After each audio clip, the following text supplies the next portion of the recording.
Battery's good, so yeah, the pack was off. Thanks, Eddie. So hey everybody, started once again with the audio down.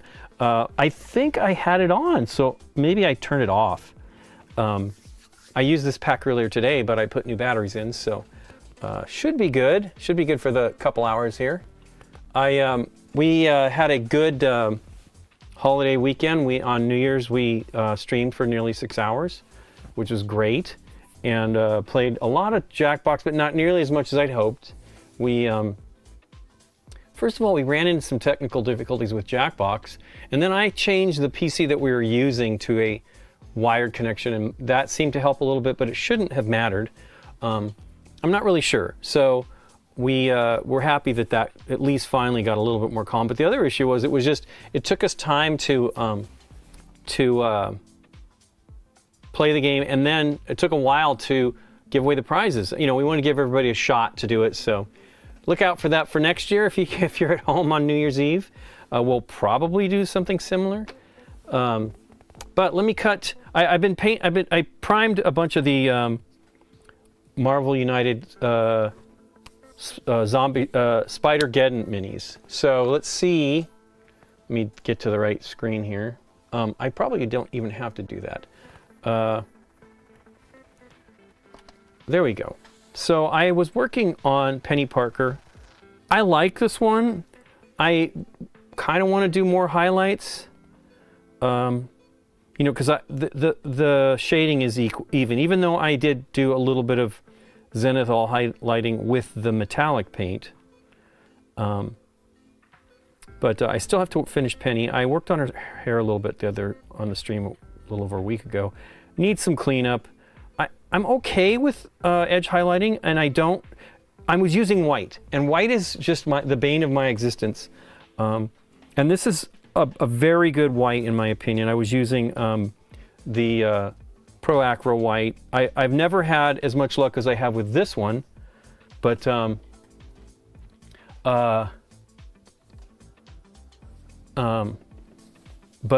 know, that's how it is, and I need to just get the consistency correct to probably get that better.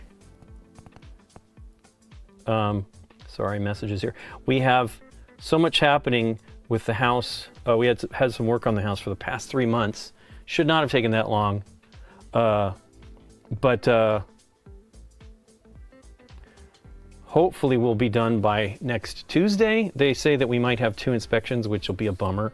If we have to do that. It's been the city stuff now is all that's left, and there's a little bit of work, which has me concerned, but they're like, we save that to when we have the inspector. I'm like, okay, but we shall see. I also need to go, they're gonna go over all the technology stuff with me on it, and so it should be good. Let's see, what else? Is there still no audio? 1, 2. No, I should have it. Maybe I missed Terminus's message as well, but should have audio now, I think. Anyway, I guess I could listen. I could listen to myself and see. I don't know if Nikki's watching. She sometimes does. 1, 2. Oh, it has no audio there. Nope, I can see. Cool. So yeah, it must have been just when I had it off. So we filmed a BGG show today, first time in a couple of months. I think the last one was September. So we had October, a lot of us were gone at Spiel, and then, because we have Stephen Bonacore, Candace Harris, Eric Martin, and myself doing it, and we plan on doing some guests, but we had it scheduled, so we did September, and then October we were away about a week and a half in October, maybe a little more, and then others were gone a lot. there were several conventions that Candace went to, and then we went to BGGCon a little early, and then we had Thanksgiving that same week that we returned, and Candace then went to, because she was at BGGCon as well, then she went to Philadelphia. She has family there, but she also went for PAX Unplugged, and I think Bonacor was there. And then I think that was it for most of us. But you know, we still had the holidays and everything else, so we finally got to it this week. As soon as we were done with the holidays, we had a bit of a delay, and then everybody's got crazy schedules. So audio was great. Thanks, Brickman. Cool. Thank you, guys. 3D2625, okay, and Terminus 1066, and okay, so everybody, thanks for the help. Yeah, so you know, the goal was like to get back to that being a monthly thing. So we scheduled the next episode already, which is good. We're prepared for that. So I was using Basilicanum Gray for this. Let me try the straight color. May not be enough coverage. So last time we were here, I painted. I actually touched red to. What is his character's name? Let's see. I don't know them all. That is for sure. So this one is. What would that one be? He looks like a. Not the Scarlet Spider, not the Symbiote Spider. Goodness gracious, I don't know. I don't know these really well enough. I had never heard of Morlun. Heck, he might not even be part of this set. I don't know. I think he is, though. He is. That is Scarlet Spider. Okay, well, now I know. I had touched his head. Well, that's pretty good for the Scarlet Spider, but I touched his head with the red brush color that I was using here, which was Blood Angels Red. And so I was really bummed. You can still see it faintly there, but I think, let's look at that. He is Scarlet Spider. Oh, it's red. So I probably could have I will definitely be able to get away with it now. So I airbrushed some more highlights on them. I want their faces to be brighter. Now, the hilarious thing is he looked extremely bright when I was done this morning, and it's not that bright now as it's dried. It always draws down a little bit, as Adam says. But yeah, your colors darken is how I say it when they dry. And so, even though I used a straight white on top of it, I was using. Actually, I wasn't using this. I was using what was it called? Stynylrez, which I love the Badger. Wow, it's focusing. There we go. Their primer. It's great. It's designed by an airbrush company, so it goes on really well, and it really sticks. It is probably my favorite primer that I've ever used, but there's still some other ones. I know I haven't bought the Monument Hobbies one because I have so much of the other stuff. I think I bought all that size, which is probably 16 ounces, and that's a lot of paint. Now, I've for sure gone through the black, although I'll tell you, it doesn't look like it's that. I've only maybe gone through a third of it, so from to there. Lasts a long time, and I primed a lot of stuff. I've owned this for years. Not terribly long time, but it's not great for cold. So I almost feel like if you're in a cold area, you should probably order this stuff after, once it starts to warm up. But I have all three, gray, white, and black in that. And that's how I prime these. I prime them black first, then do gray at a 45-degree angle, and then it's not really bright enough on the back, but I guess that's okay. And then white directly from the top. So I come directly down on the top. I did get a new airbrush. I haven't used it yet. It is the Ultra. I mean, it's a pretty airbrush, I'll tell you that. It's the Ultra, and I ended up going. I'm not even a fan of gold, but I wanted to try one of. I used to really like Squidmar. I don't pay that much attention to him anymore, but he did a video about this, and talked about the new airbrushes, and this is great. This is probably, you don't need this one. This is limited edition. It's 95 euros, so it's about $100. And I'm sure it'll come to the United States soon enough, the all chrome one. And this is their new Ultra, and it's designed really to get people started with airbrushes. Oh, the heavy lead stuff. Yeah, those are fun. I still have a bunch of minis like that. Let me see if I can see this quickly. Thank Board and Scale for the follow. Thanks very, very much. This is not an aluminum one. That is one thing that some of their higher end ones do as well, which is actually great. It makes it very, very light. But these are kind of like the two airbrushes I've gotten recently. I did not do a good job cleaning this. Uh-oh. Well, I'll finish it off later. I forgot about it because I was trying to get, I had some computer stuff to get set up. These are the two lately that I bought, and this is the Gallery. You can get this pretty cheap. Not cheap. It's not inexpensive. This is Chinese made, but it's a really well-engineered airbrush. Lots of cool stuff going on. If you don't forget to wash it, which was a mistake. It has a very glossy cup, which you can't see here. Let me try cleaning it out a little bit. I really, really like this airbrush. It's now has parts. I put it away, but I got a replacement needle because actually the one that I got from that I bought had a tiny, tiny bend on it, like the tiniest bend you could possibly have, and I couldn't believe it. I was like, I was getting dry tip really fast, and I was shocked. And it, I looked at it under a loop, what they call, they look at photos with it. This is was my dad's back in the day. And it was basically as good as, like, I almost bought one of those like digital, I used to buy one of those, I almost bought one of those digital microscope things, which is not very much of a microscope. And it was essentially the same kind of zoom, but I could see once I zoomed in how the little bend, and I was like, well, let me see if I can straighten it, and I did fiddle with it. But these are great airbrushes, but they're $120 like regularly on Amazon. Now, it has a very polished cup, which is fantastic. It's much easier to clean than most of the ones. But the thing is if I'm going to recommend one, I think that the Harder and Steenbeck Ultra is the way to go, because now you don't, like I said, you can't get this one. It's not a big deal. First of all, the cup isn't as shiny inside, smooth, polished, but it's good. But the really great part is the parts of the airbrush are exactly the same as the other airbrushes in their line. Now this protector cap is not.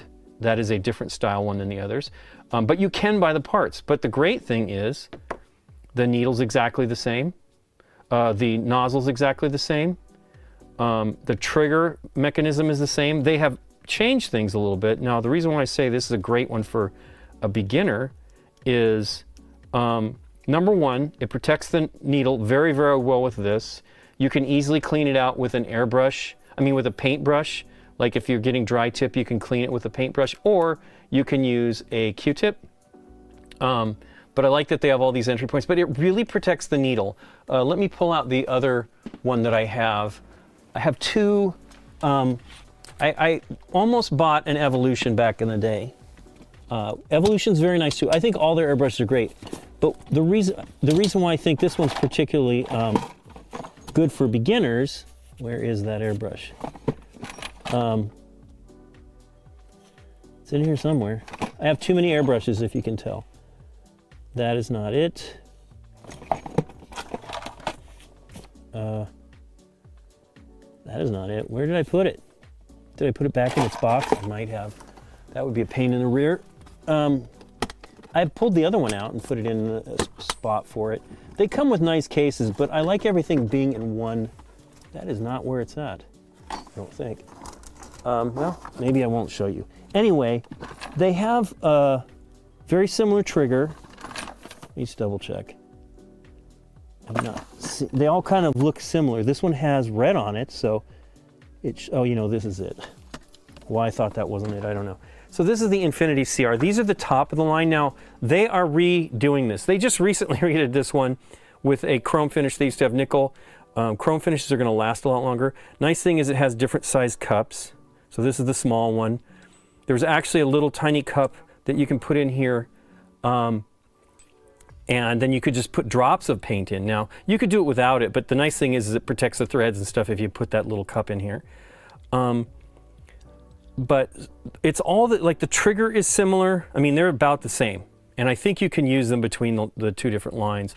Now, if you can see inside of here, I had to do something to make this one actually respond better. I put a piece of PTFE, which is a Teflon needle bearing, inside here, and it makes it a little bit, wow, it's tight. What is going on here? Do I have it too tight? Anyway, I probably cleaned it and then left it. But there's a lot of trigger action before you get paint, and that's not exactly the best. I've never had one that's like that before. It doesn't bother me. Like, I'm not trying to do, I watched the art workshop, is that what it's called? And he paints with airbrushes, and he does, I think that's the one, and he does videos of the stuff. And wow,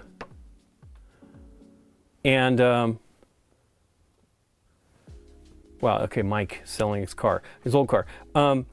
Now, the cool thing is they, wow, I really don't get why that's not moving. Let's see here. Oh, the needle's not, that might be part of it. Okay, so yeah, it's now much more responsive if you do that. You shouldn't have to, you know, this is a recent airbrush, not that new, but I've had it for, because this is, as I say, recently redone. Now they have a new one coming, probably fixes that action going on here. This is way better as far as that goes. Now, you'll notice I can't pull the trigger back. I have to push down to pull the trigger back. This is designed to teach you how to airbrush. Hey, Ref Tom Green. So it's going to be about $100, and the great thing is it has this is like full on action. The reason why, so let me explain one thing first. The reason why you want to pull down on the trigger, push down on the trigger first, is you want the air to go before you have the paint, so you don't have splatter. Like if you go back to the paint first before the air gets in there, you get paint built up in the tip, and it sprays it out on the miniature, and that's not great. I've had that happen just because clumsiness. But what this does is it sets, you can change it. So this is if you're going to prime your Mini, I guess this is all you need. I have not used this at all yet, but you pull it back and that's about as much as you need to prime. If you're going to base it, it's just a little bit less paint. Then you have these 3 levels, which I believe are detail levels. They're each slightly less. I wonder why maybe detail needs more air? I don't know. Anyway, I can't wait to actually experiment with it. I told Nikki she should try, because she's never, maybe she did some airbrushing in college. The other interesting thing about this airbrush is it has a non-threaded cup. So you just push it in and it's friction fit. And it's pretty amazingly solid. I was playing with it. I did spray water. But it also can be where you just drop a few drops of paint into the body of the airbrush. Now, as I said, I'm not really into gold. I wanted to support, I actually watch Squidmar occasionally, and so I wanted to support him, and so I bought this one. It was not that much more money, maybe 7 or 8 euros more, something like that. So I thought, oh, I'll just get it. But I suggest the chrome one, because chrome is definitely way more solid. We'll see how this goes. But between this airbrush and this airbrush is, this is more money. It's not as widespread, like it's just been introduced. Barbados Rex is a YouTuber who is a, cars and gunpla guy, but he talks about airbrushes, and he did a special edition of this, which I think, not this, excuse me, they have a gun one that's got a pistol type grip, which I've never used an airbrush like that. And he, which is exciting. I mean, I'm very excited for him that he's doing that. And it could be pretty amazing, but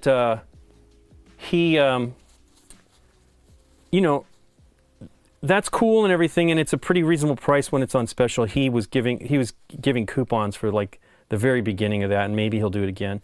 I mean, I would like to try a trigger one, but I really can't buy any more airbrushes. I have far too many, and I really don't need them. I end up buying them because I'm excited about potentially showing everybody something new for an airbrush, and because I bought that little compressor, the rechargeable electronic compressor. This actually works with all these airbrushes. I haven't actually experimented with this one spraying yet, but it works with everything else.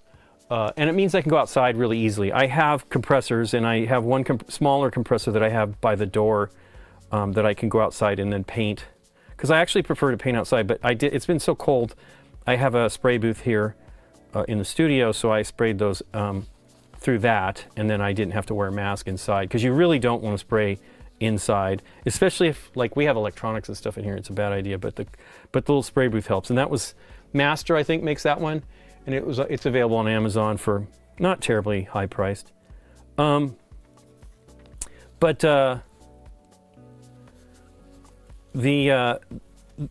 fact that you can get a pro level brush, super pro level, with the same major components that you need to airbrush for $100 is crazy. And it is a great airbrush. It feels really good. Now, again, I haven't painted with it. A lot of great reviews for it. It has a 0.45 millimeter needle, I believe,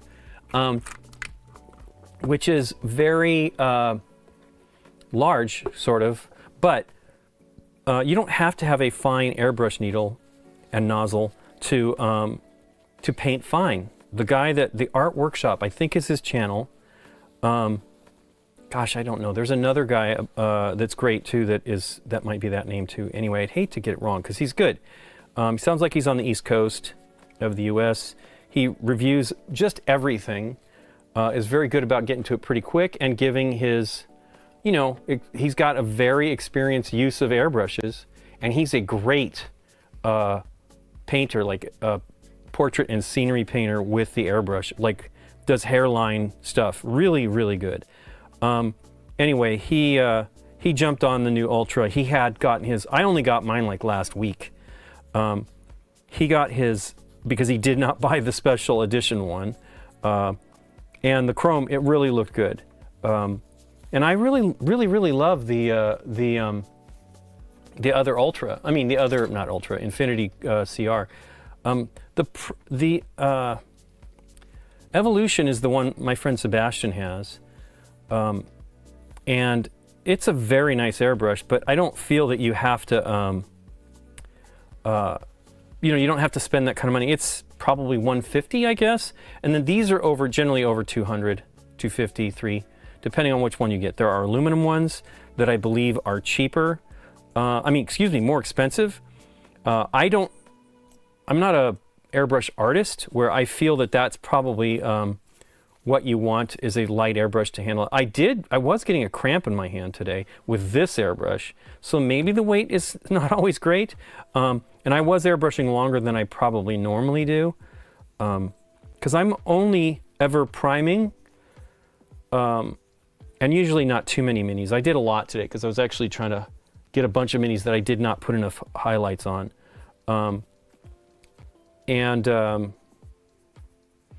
I usually just focus on one miniature and maybe do the highlights or something, whatever I'm doing for an airbrush on a single miniature. I don't know. I'm not really great about doing a whole bunch at once. Although I am okay doing like squads of similar stuff. The other interesting thing about this one, which I haven't played with yet, so let's see how this works. I don't even know how you open this up. I watched a video about it, but I don't remember. Wow. Okay. Oh, there you go. It was just tight. So the needle, number one, they do what Badger does, or did. I think Badger did, but this tells you that this is a 4 needle. It's got 4 little knobs on it. So it's 4.5. But it also has, wow, this is very snug. I never tighten my airbrushes this much. It also has this conical barrel that you load the needle in, so you can't jam the needle in incorrectly. Now, when you put it back, you want to put it as lightly as you can, but solidly into the needle itself, into the nozzle itself, because you don't want to distort it. But it's very cool. All of this is, I think, similar on the new stuff. I'm not 100% sure. I can't remember, but it's very simple to take it apart. You shouldn't have to take apart the back end of your airbrush much. As you saw, I pulled the needle out the front. Well, actually I did it on this airbrush. I always pull it out the front because I want the, not every airbrush can do that though, but I mean, I have many that can't. But I do that because I don't want the paint to pull through. Even though it's got a Teflon bearing right here in front of the trigger, it could pull paint through the rest of the mechanism. And while it doesn't, it's not the same effect as that paint going in here, it still can clog up this mechanism and mess up your trigger action, which would be a bummer. I watched, wow, okay, this is interesting. It's threaded on the inside. I definitely want to take this apart and check it out, but it's a very nice airbrush. I'm amazed at the quality. So I kind of feel the Harder Steenbeck is a great one. I have Badger stuff too, and I love theirs. I've used them for decades. The ones that, so the one that I would suggest is the Anthem, I believe, 105. I can't remember. We had our friend John Faze, who is one of the BGG Con managers, and he was getting a new one at Gen Con. And I actually told him to get a Sotar, and the guy at Badger's like, yeah, don't get the Sotar, and he's 100% correct. John has never painted with an airbrush, and I didn't know the nozzle of the Sotar, how it worked, of the Sotar. They have a new, a larger kind of nozzle that's similar to the one that is in the Sotar 2020, which is another Badger fine, much more fine style airbrush.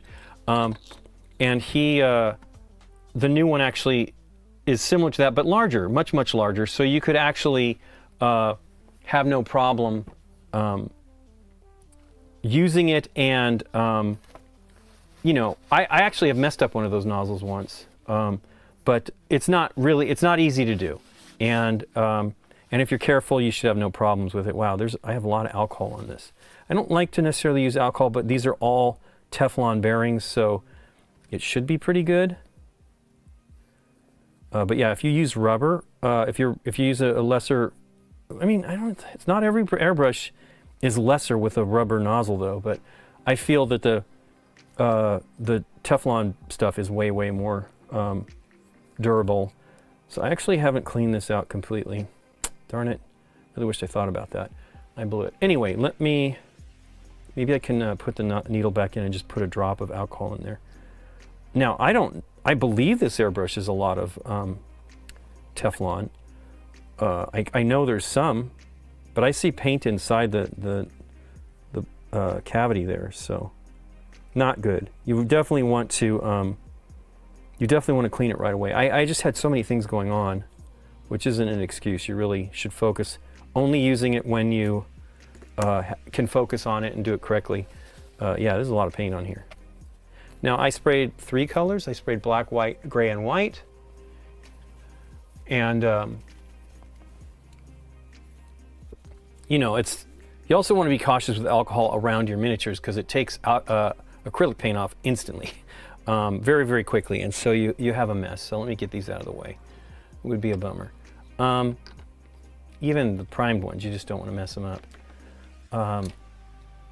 But cleaning your airbrush is paramount. You shouldn't have to take it apart. If I did this right away, which I did most of it, but I didn't finish it, it will be clean enough. Like you rarely have to take apart your airbrush if you clean it right away. You run clear water through it. You keep backflowing it, and the way that works is you put your fingertip on the end of the airbrush. I'll do it on this one. This one would be bad actually because it's got vents, but if I put a paper towel or something on it and semi-closed it off mostly, it'll cause back bubbling into the cup. You keep doing that, dumping the paint out. First I use the bottle. I have, of course, one not right here because it's on the airbrush thingy. Is that correct? Yeah, it's over here. Do I have one? Anyway, it's like they call them tattoo bottles, but other things. That it's got a needle that you put it into there and you squirt the paint in, the water in. And I put that in, backflow it, pour it, do that several times. Then I put clear water in it and spray it through, and I pull the trigger back and forth to get as much paint off of the needle inside the body before then pulling the needle out. And as I said, I usually pull it forward. and then don't tilt it. You know, just, it's usually you got it pretty clean and it's going to be just water. Once it's flowing clear, it's fine. It's just that you can have buildup in the needle itself and in the nozzle cap. That's what you have to be cautious about. And then, let's see, I've got so many airbrushes out here now. This one here, let me just do a little bit of cleanup inside the needle itself. I mean, inside the body itself. But they're not that hard to use. There are even more basic airbrushes called external mix airbrushes that you could, well, I got the wrong song in there, pick a pen. Wrong song, wrong game. Wow, there is really a lot of paint in there. Well, not a lot, but enough. But yeah, you can do quite a bit, and you don't have to sweat.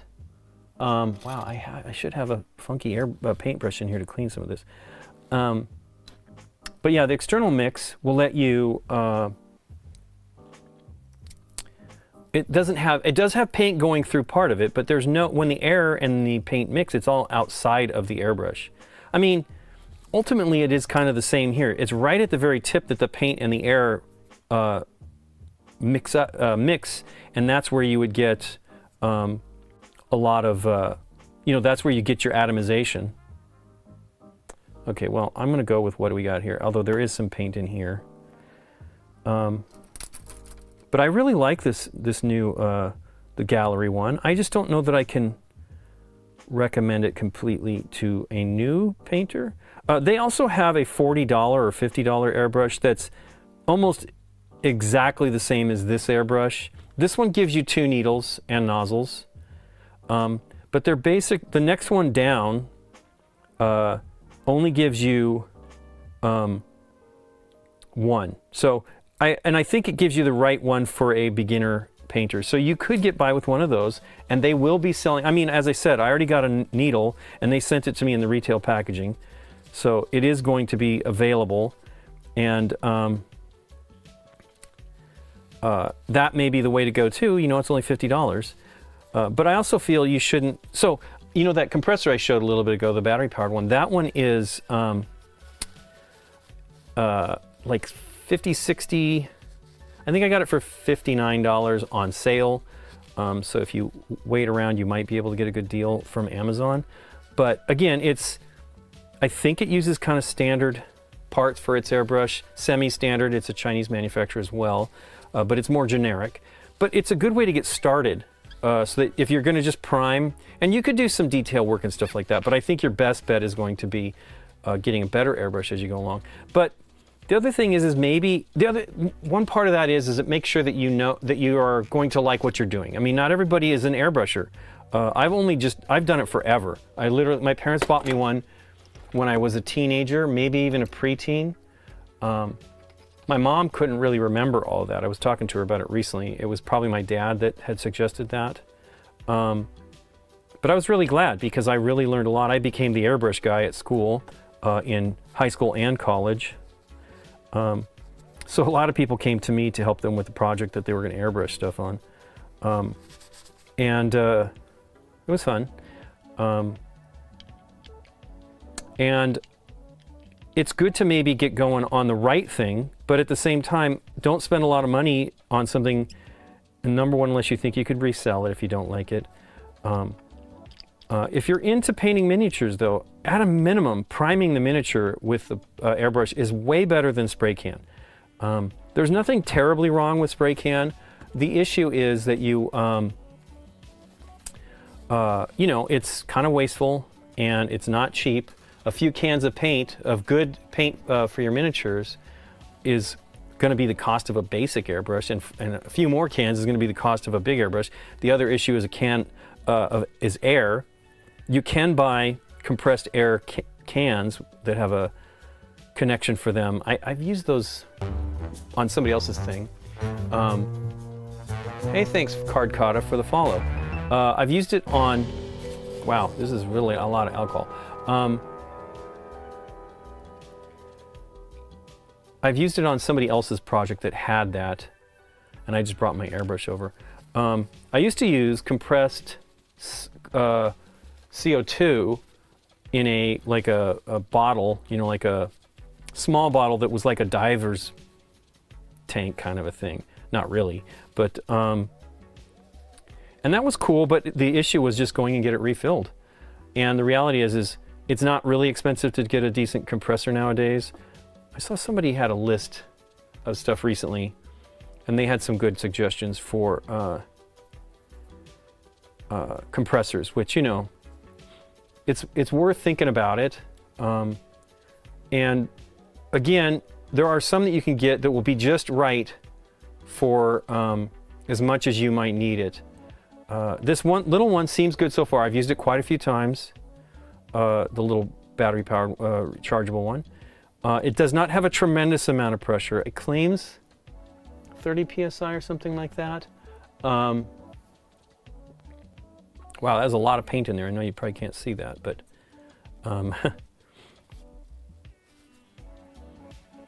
see, that's the thing. You really have to be on it, because this is just silly, taking it apart. And it's just putting the needle and nozzle at risk, particularly the nozzle. But yeah, this is a new style design nozzle that this gallery airbrush has that's kind of like what Harder Steenbeck is doing, but it is smaller than theirs. It's very tiny. But it has the air channels around it. It has 8 channels around where the paint comes out. So it probably is pretty, I mean, it seems to be pretty great at atomization on what I've used since I started using it. I've only had this one a little bit longer, essentially, than the one from the new Harder and Steenbeck. Actually, probably 2 months or so, because I think I got it in it showed up in October before I left, but I didn't get to use it till the beginning of November. And then I had the problem with the needle and wrote them, and then they sent it to me, and I think it showed up just as we were getting ready to leave for Dallas. So, goodness gracious, got to be careful. So one of the things is to put the needle. I have the original needle here somewhere, which I should be using to load this in, because you don't want to mess up the tip. Ugh. Then try to stab my finger. So there is a weird gasket here that is green, and it's probably rubber, which is a bummer. I don't really like the rubber components. I've never ever had an airbrush with them. Well, till recently, all my Badger stuff had Teflon from the beginning. I'm not really sure when that became a standard for them. Ugh, really trying to mess up this needle. So this isn't as slick as the barrel on the Harder and Steenbeck. Again, that's what that airbrush is about. It's about teaching you how to use the airbrush and protecting it. This does a pretty good job of protecting it. Which I can't do on the other airbrush, I can take it off and spray with this just like this. And you can get very fine detail because you just need to get the needle, the tip, nozzle tip close to the project that you're working on. So the air and the paint are this little teeny channel here. Opening, there's a very small ring around the nozzle itself. I still, even though I've done it for a very long time, I'm still a little too clumsy. So I generally like to use the needle cap, but nozzle cap, but I don't always, because I am semi-skilled at it. But again, it's easy to, in your excitement to foul something up. I bought an airbrush once, was very excited to try it out for priming, and immediately dropped it and bent the needle cap. And that was actually a very inexpensive airbrush, so I didn't feel bad, but it was one of the Harbor Freight ones, the older Harbor Freight ones, which was a kind of a rip-off of my old Badger. It had, I guess it really sort of there's one element of it that I don't recall what it was that was different from like my Badger. Maybe you couldn't take the whole nozzle assembly off, which is helpful because I like to soak that in water as soon as I'm done. That's normally how I do it. Clean it as best I can, pull it out, get the needle out, and then put the whole nozzle assembly in some water until I can really clean it. And I generally do that with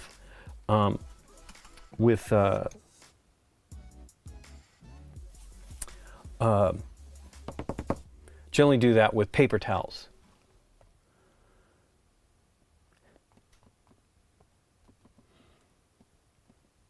Anyway, okay, well, let's paint. So I'm going to try to touch this one up. I was mixing the paint when I got carried away. I was very excited, though. I really like the airbrushes. I'm really sold on, I haven't used it yet, but like all the reviews that I've seen about it are very, very effusive, and they really say good things about it. So I suggest maybe going with the Ultra. Now, it is a German made. It's very well engineered, don't get me wrong. But my point about it being German made is it's a little, sometimes you have to order. I had to, as a matter of fact, I ordered parts for the other one.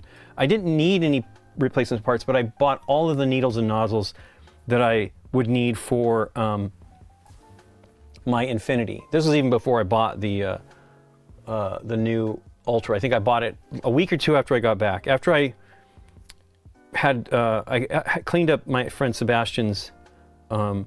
He didn't know how to really clean an airbrush, but I cleaned up his Evolution. I thought, you know what, I want to get a more basic one. Then I saw that they had the one that I saw his video for it,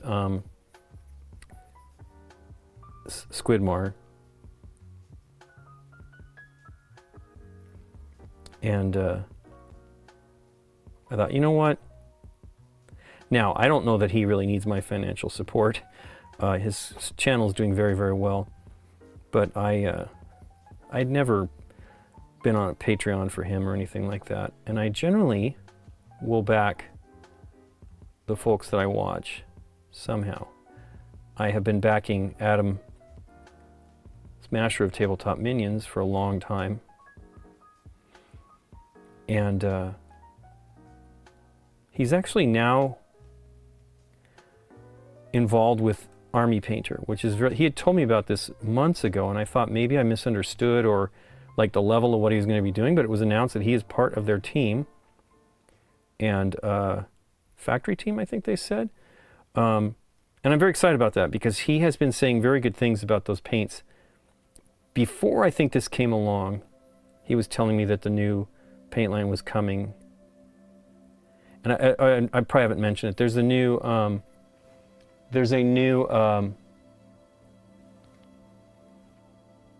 main paint line, standard acrylic paint line coming from them called Army Painter Fanatic, War Paint Fanatic.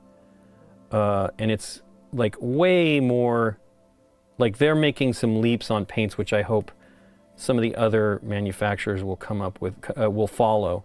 More pigment, a better medium, and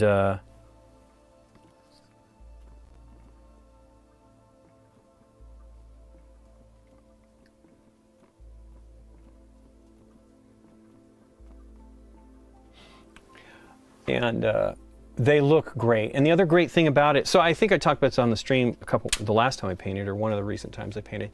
They have, thanks W Plus 8, they had it's a triad system. So their airbrush paints were in a triad where it's 3 colors, a light, a medium, a dark, where if you use those 3 colors to do a single color, you know, the different shading of a single color, they're all going to match, they're all going to match and work together.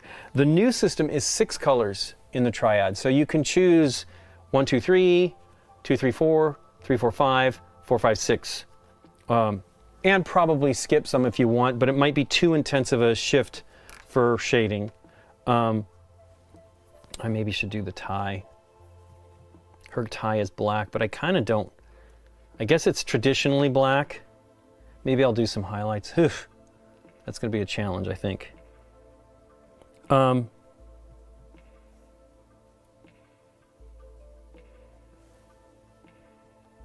But I'm excited to check them out. The issue is, for me, well, I really don't have the space. It's 216 or something like that total paints in the system. And that's including some effects paints and things like that. Maybe, I think it's washes as well. I know it's washes. they're revising. I mean, I love their. I've used that more than anything of Army Painters for years. Well, for years, for about 5 years, or 6 years. The strong tone paints, washes, and the one strong tone is the name of they're called the tone washes. They have the strong tone is like Agrax Earth Shade or something like that, I think. And they are great. So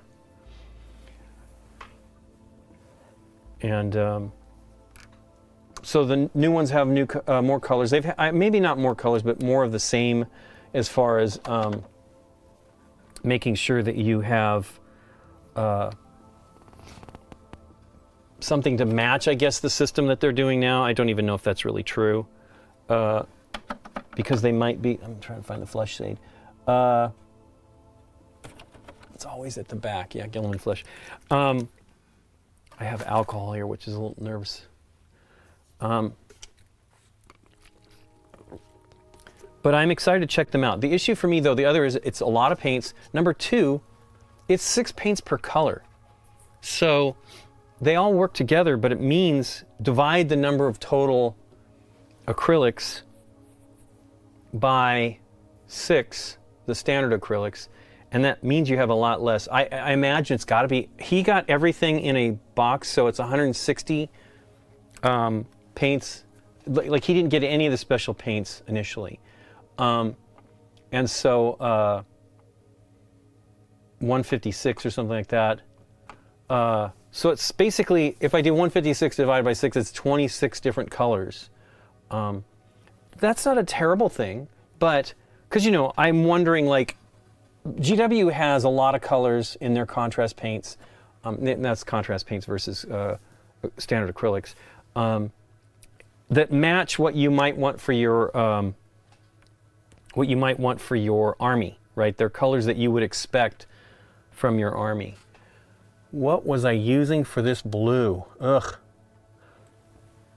I need to go back and watch. It's the Griff Charger. Great. I want to put a little bit more on here. Ouch. So, you know, it's maybe not as many colors, but nice thing about acrylics is you can mix them and make other stuff. The nice thing about the triad system is you don't have to think of the, I have not bought any of them. I didn't buy any of the airbrush paints, and I should have. But the nice thing is you don't have to, oh, there we go. You don't have to think of the recipe, you know? You can just go with it and run, and so you can do multiple, like a large part of army stuff, and you know, easily jump in and continue and have everything match if you're concerned about that. I was talking about this the last time, that I don't know that I 100% worry about it, like, but I get it. It helps unify stuff on the if you're into armies. I'm not so worried about war bands, which is mostly, I like smaller groups of things. So I don't know. So I'm using a vortex mixer. You can see there's stuff down here at the bottom that just isn't, and I don't know that I want to break that up. It seems like it has dried. I think it's been there since when I got the bottle. As a matter of fact, when I got the new paints, GW sent me the most recent, this is a while ago, stuff, and there goes the alcohol. I knew I was going to spill that. I gotta get this out of here. Oh, this is the box for the Squidmar one. Wow, alcohol all over the place. I can just throw this out anyway because I do not need the outside box. I don't even know if I need the case for it because it's really not a, I have storage for all that stuff. Okay, alcohol. It is the risk. I love it because it's great and does, like, cleans the needle in particular quickly for me, which is the main thing I want to clean, but I should actually had it over here on the silicone mat. So I'm going to use the fidget popper that Adam told me about, and he was saying in his latest, his 2023 Tabletop Awards, Tabletop Minions Awards, that this video was the most watched video of his. And I agree. Somebody was commenting on the stream last week that it's funny that everybody's using these. And I got to say, Adam is totally, especially if you're using dropper bottles, this is the way to go. I don't love to use the palettes, the wet palette for contrast paints and speed paints because it messes with the paint. I like to work directly from the pot, but I actually don't like directly working from the pot in the sense that it's messier, because I have had the paint in this holder and the paint still leak and go all around through everything because it drips off the cap. You cannot remove the cap. And that is kind of a pain in the rear. So let's get the contrast medium out. I have a little bit, you know what, I did it wrong again. I like actually putting the contrast medium down first, but I don't always remember to do it. I don't need a ton. What I'm hoping for is just have a little bit of the shade of the blue. I'm painting Penny and I don't even have her picture up here. There it is. I use the Big Child Creatives does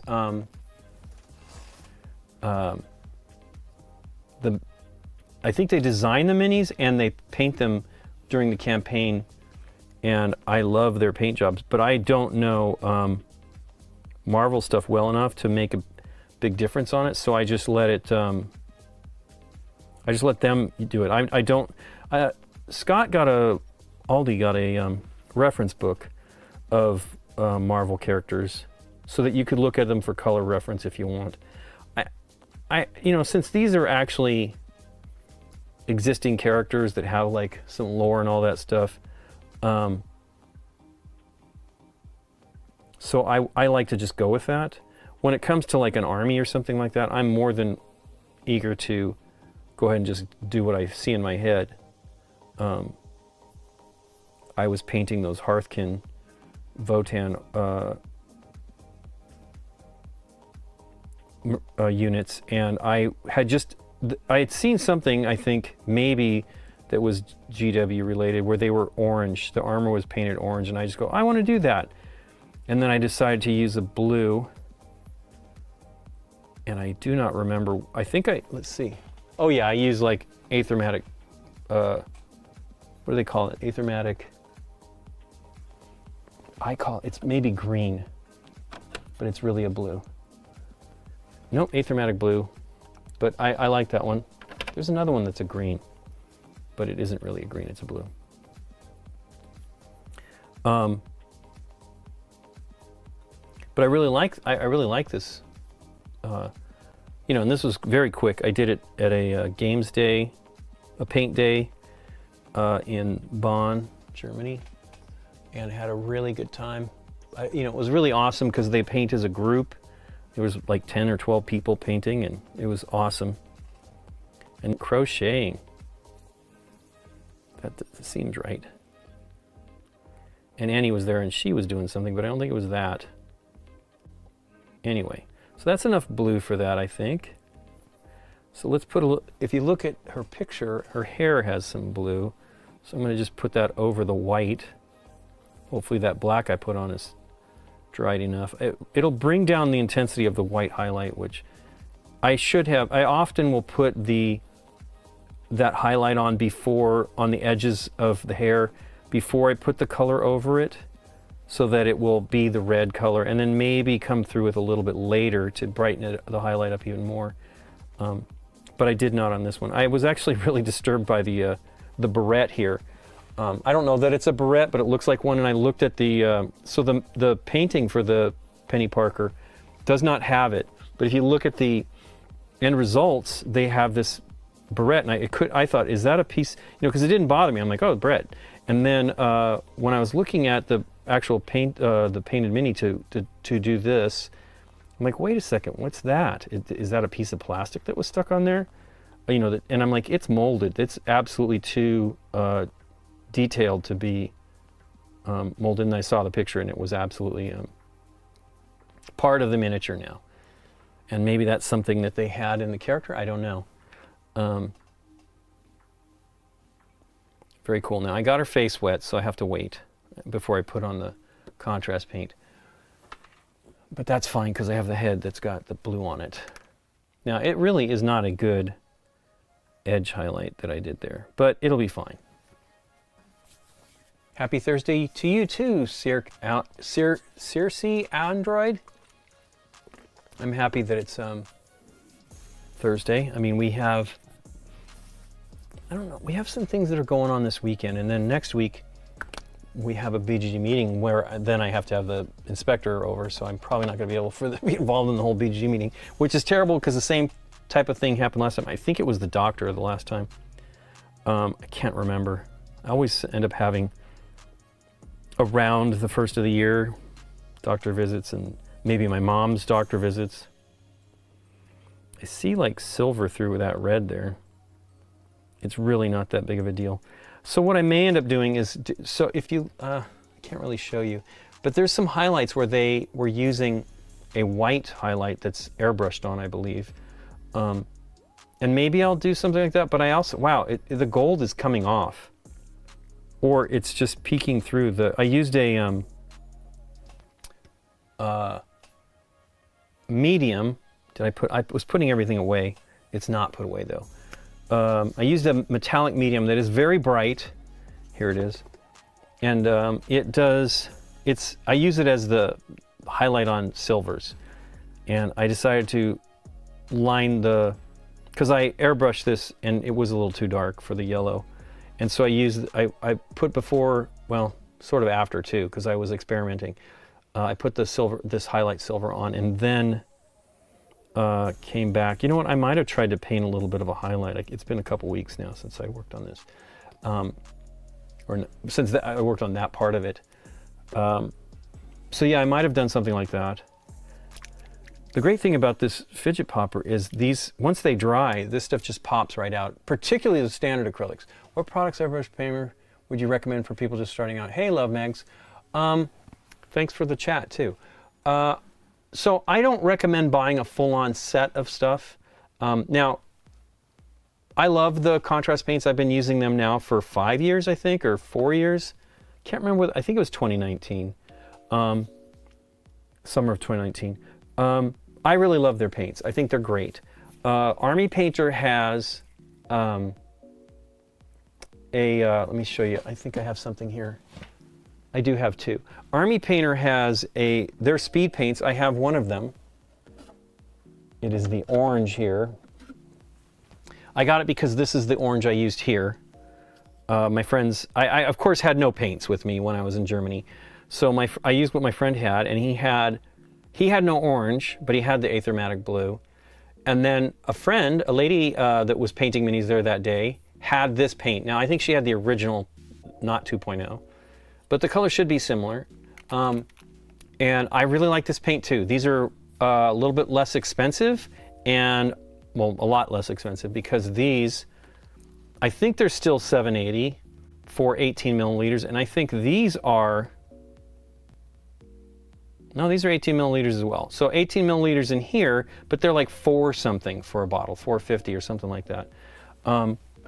And so I don't know that that was actually bought for me by my friend in Germany.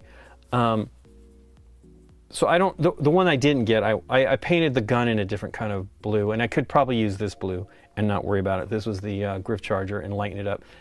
This was like some brand new color in the Vallejo speed, what do they call them? Express paints. They all have different names. So you have to, basically I feel initially you could either go with, Army Painter makes pretty great kits of colors that are small count. So you could go with that and just work within that range, but don't spend too much money. It's a cheaper deal than going with I believe contrast paints have sets, which I've never seen in real life.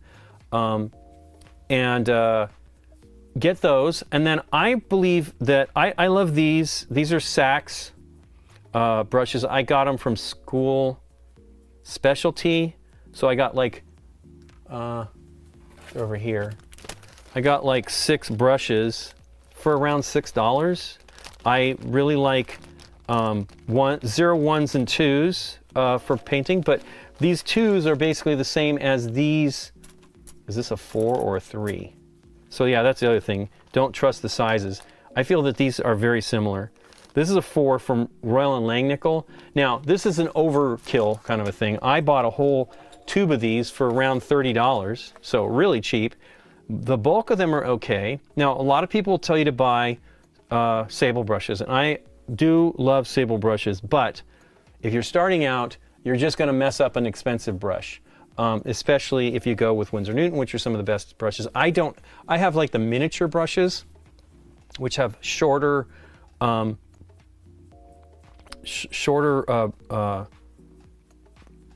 sable hair, and I like them more like this length now. I used to be like the kind of painter that, you know, was back and forth with the paint, and I've now gotten used to better thinned, more paint in your brush so that you can paint longer before having to go back to the palette. So those are the things I recommend, sort of like that. Don't spend a lot on your brushes, but spend a little bit. I also got these brushes, wherever the heck they're at. Zem, this is a big one, this is 6. From eBay, I think, and they also have a store on Amazon, and so does Saks, but I'm not certain which one I prefer. I think they're both pretty good. But these were really inexpensive from School Specialty, and you don't have to be a teacher or anything like that to buy from them. Now, I bought a lot. The one I actually was using the last time I painted was this one here. This is another number 2 in there. It's like white Taklon. These are golden Taklon. So they're both synthetic. That's not a 2. That's a 1. Let's see here. Here's the 2. So they're similar. I kind of like the whites. I used to use Silvertone or something like that. Let's see if I can find that paintbrush. I don't see it. But it's a brushes I had for ages, and they lasted me a long time. And then once I got crazy with the painting, it kind of like fell apart real quick. So, you know, you're gonna have issues with brushes, and that's why I kind of recommend don't go crazy. Then the other thing is I believe you should spray prime or airbrush your minis. So this is, you know, I painted this black, then paint black all over the place, as much as I could get everywhere. Then I painted it at a 45-degree angle with my airbrush, at a 45-degree angle, pretty close to the model at 45, to leave the dark stuff below, and then I went directly above with white. You could do that. Scott was doing that stuff with a spray can, so he spray painted it all black, then he just did the white above kind of thing, and that looks really good too. But I think jumping into spray can's okay, not too expensive, but jumping into airbrush and stuff, maybe wait a little bit till you know. I did these 2 minis, so I got this is one of the very first ones I painted in the Marvel United minis, and then I did this one here.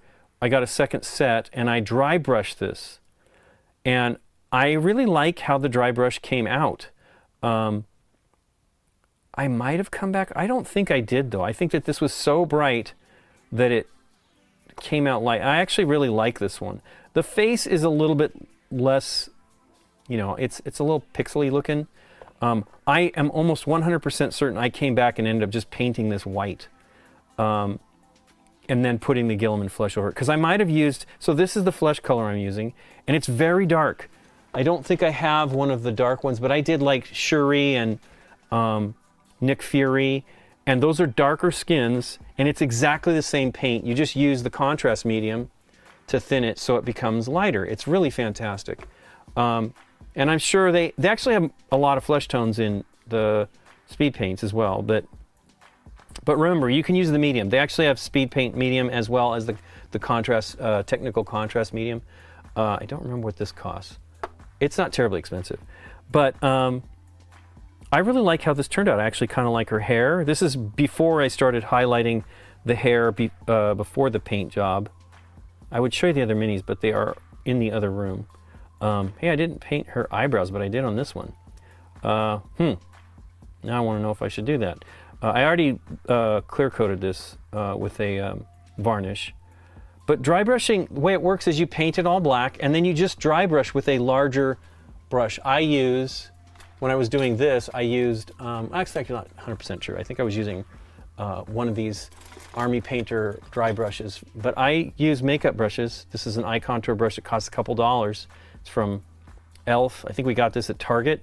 You put a little bit of paint on it, and then you take the paint off till it's really almost dry. You like see zero paint. Now the issue is, I made this myself. There are some from a company called Artist Opus, which are great. They're like not terribly expensive, but they're not really sold in the US, and I made a mistake and did not. I wanted to go to their booth at Spiel and I didn't, but you get it so that it's almost no paint is coming off. Then you dry brush the miniature down, and you build up the highlights. Then you paint the contrast paints over. This is to me the best way to paint a miniature when you're starting out, because painting, here's the one that I painted. I always have this. I need to get some other older stuff as well. This one I painted in the standard method. I highlighted everything. I worked on the edges to make them brighter. I put metal edge highlighting to like the color is worn through to the metal substrate. And these are really awesome and fun to paint, but they, for me, are a lot more work. Now, I don't think I can bring the things to that level, but I did do these. Let me see here. Where's one that's pretty good?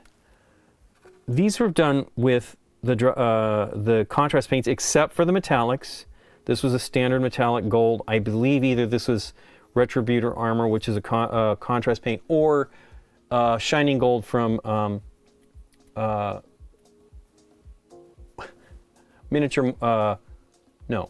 Monument.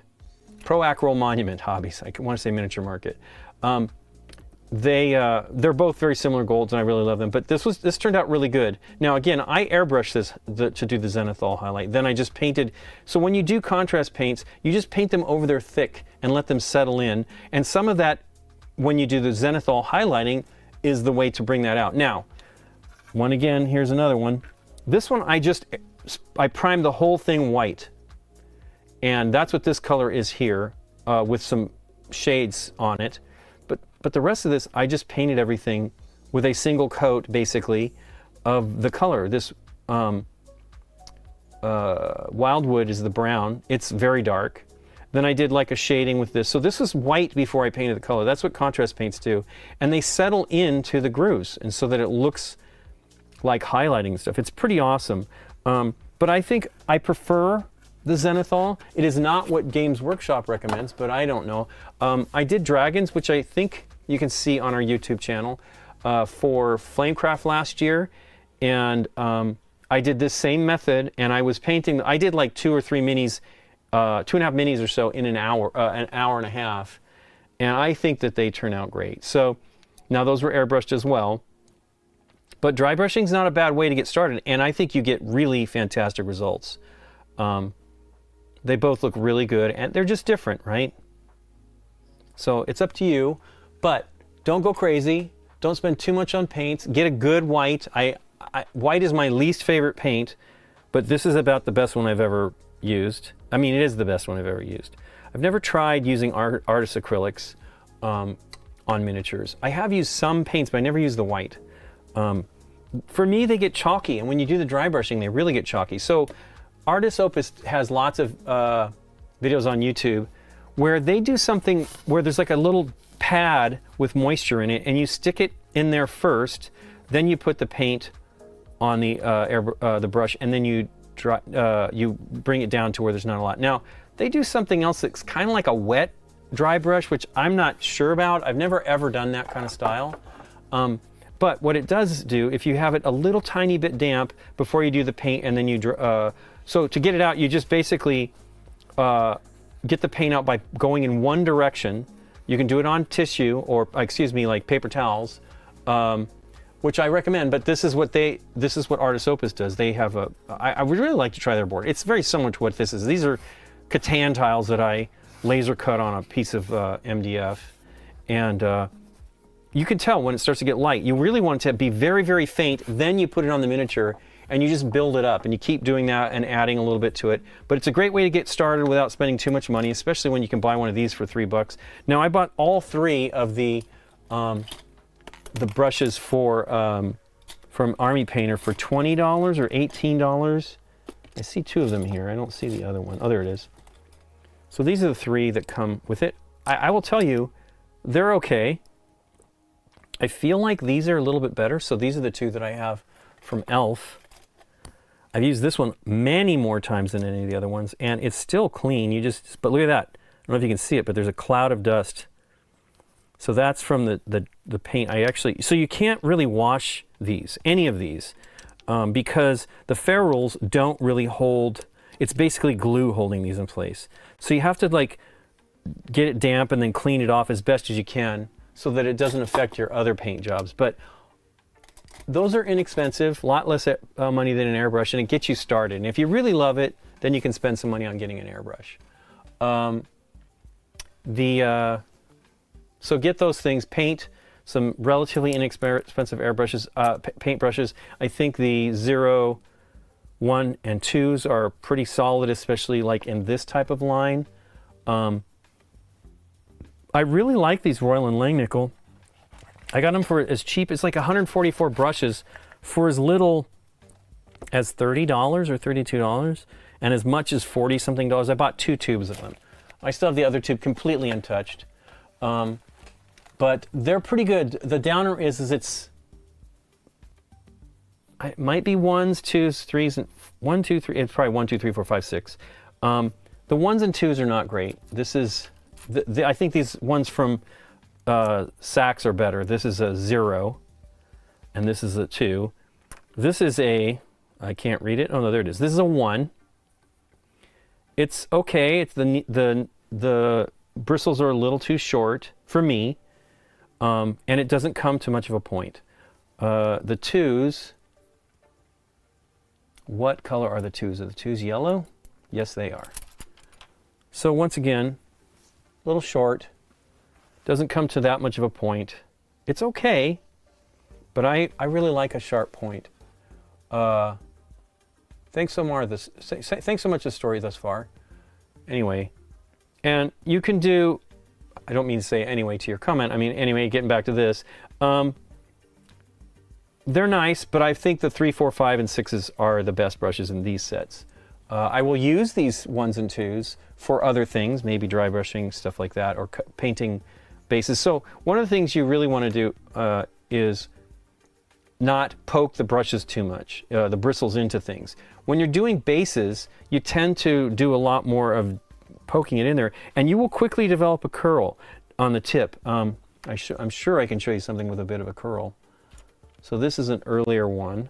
It's not much of a curl, but it's getting there on the tip, and they just get worse. I was reading that you can put them in hot water, and they will. They have like a memory of the drawing them into threads, and they will straighten out. I absolutely have to try that because I was using the silver, gosh, what were they called? Let me see if there's the one is in here. They were great, but I can't find a good source for them in the US anyway. They're Japanese. I don't know if they're still made in Japan. I've kind of like sorted out all the bad ones, but I feel like I didn't. Oh, here it is. So this was one of them. This was a silver white. So it's a white. This brush I used a long time, and now look how messed up it is. And it got messed up pretty quickly when I started doing contrast paints. I love this. This is a 00. It's very small. I would love this to be a little bit longer now that I've kind of evolved a little bit as a painter. I also have another one of those silver whites somewhere else that's a little bit bigger. I mean, yeah, because I've got lots of tiny, tiny bristles. This is a spotter that's just dinky, but I still use it. But I feel that if you have a good brush with a good point, you don't have to worry about it. You'll get to be able to do those kind of details.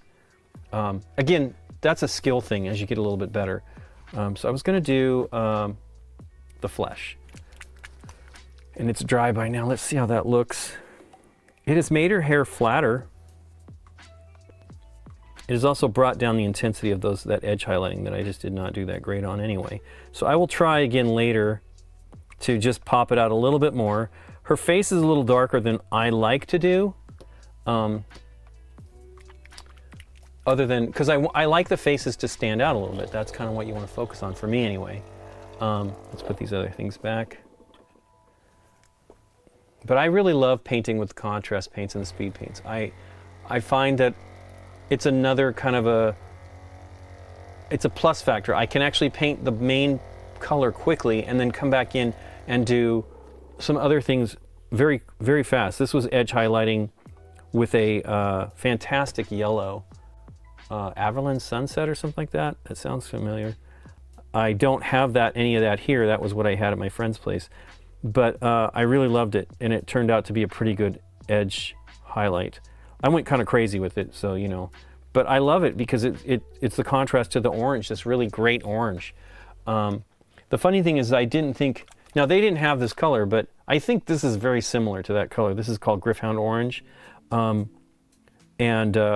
actually want to try it to see. I went and got this, I had Sebastian buy me that Fire Giant Orange, is that what it's called? At Spiel, yeah, Fire Giant Orange. He asked them at the con to sell it to him at Spiel, and the guy's like, we can't, you know, we're a distributor and we're using this to show off the stuff. And then at the very end, he convinced them to sell him a bottle because it didn't matter anymore at the end of the con as far as marketing to retailers. And I was really happy, you know, I was able to actually work on the stuff more when we were at his place because we had a few more days after we returned from Spiel. I don't need a lot of paint, so calm down with that. Probably too much already. And then I put in, I'm going to put in the fresh bottle. So I left this bottle open. I don't know if you could tell, it's a little thicker. I still use 50-50 when I'm using more of the paint so I can get through this, but do not leave your paints open. Not good. This was manufactured, I believe, in, no, I don't know what that is. I did just buy it not that long ago. I also bought some Lamian medium, which I use for as a medium for shades. The issue about now these mediums are great. This is the same medium, that's probably too dark. This is the same medium that the paint is made with. So it doesn't extend, I don't believe, it extends the amount of time it takes to dry. But if you use any of these other mediums, it definitely extends the dry time. And so you have to be patient and let stuff dry before you move on. Gosh, I really want to do this Spider-Punk. Maybe we'll get to a little bit of that before we leave. What time is it? It is 6:47. Wow, so I don't really have that much more time left. So let me use this smaller brush to do her face and hands. So she has like silver hands. I'm not sure that's going to work because I had a hard time, you know, airbrushing it to come out.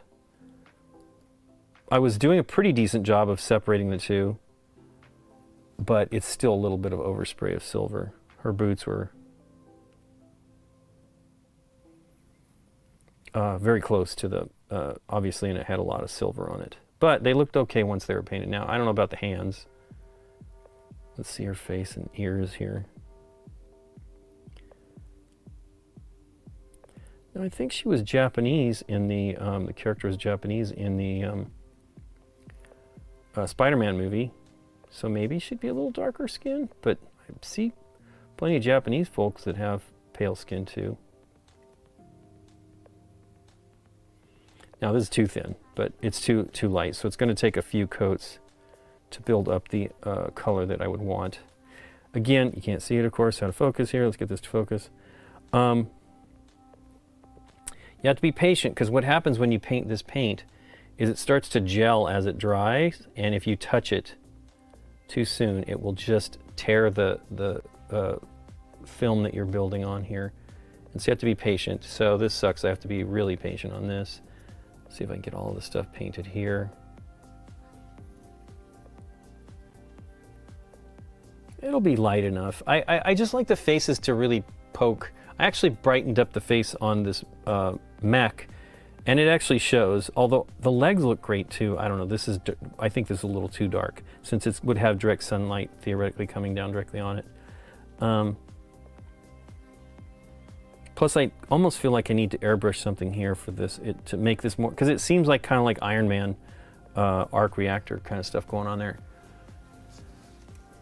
All right, what is around? So this is Jarandis. This is a fidget popper. These are by, I put the other one I got, Johan and John, and I got them on Amazon, and they're available around the world, I think, or a lot of places. They're $15 in the US or $16. You can use any fidget poppers. You don't need a lighter one. Now this is a very tannish gray, so it's not white. I would prefer white, but I couldn't find one that I liked, so I just went with the one that Adam had. And it's a pretty great way to paint, because when it dries, you just pop it out. I mean, you can already see it starting to peel off here, but there's still some wet at the bottom. But when it's completely dry, it just pops out. Now, I didn't go back and clean this up as much. I don't like the little flecks to get into my other paint, but the regular acrylics, oh, there's some white here, so clearly, oops, hey, some red. Oh, that's probably just the film. The white is flaky. It's like, I always feel these are too chalky. It's probably because it has to have a lot of pigment to be white. But those really generally pop out like as a single cup. These will come out mostly, but they might leave residue. As you can see, probably already it's getting some residue on this edge where it's drying. So, and I of course popped it there, but you can see, so it's flaky. So the contrast paints are a little less fantastic, but this is what it's good for, is the contrast paints. I have a wet palette over here that I don't use when I do. I used to use it because I just didn't have any other choice. What was that? Oh, those are my glasses. Hooray! And I love using the wet palette, but it's not so great with contrast paints and speed paints. I used it with them, and they're okay, but I would much prefer to do this, and it tends to, it doesn't mess with the chemistry of the paints. And you know, when you're doing like I'm doing here with the zenithal highlighting, it doesn't necessarily, what the heck? I got signed out of this stuff. This is crazy. I really don't like this stuff. All the protection stuff, I'm like, I'm in Google. Sorry guys. And it, like, why is it signing me out? I'm actually on here now using it. Oh, you know, it's after the 1st of the month, so they sometimes have you do that. But it's crazy. Actually, I think Google's once a month. I don't know.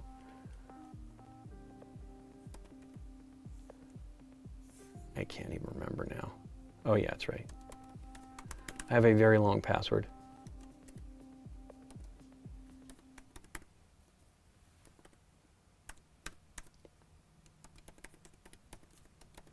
But I saved all the paints photos. I took all the photos from the Kickstarter and also from Big Child Creators pages. Sometimes they have larger photos.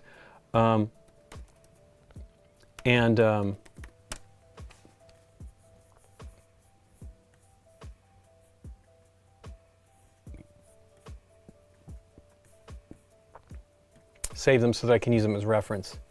There we go, I'm back in. So what was I going to do? Oh, Spider-Punk. I definitely like to work with multiple miniatures at the same time when you're doing the speed paints, because you do want to wait for them to dry completely. You do not paint too soon. It's not like they take forever, and it's definitely dry right now, so it's possible that you could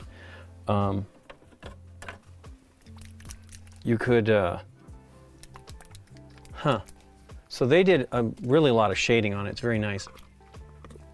I probably won't do that much shading.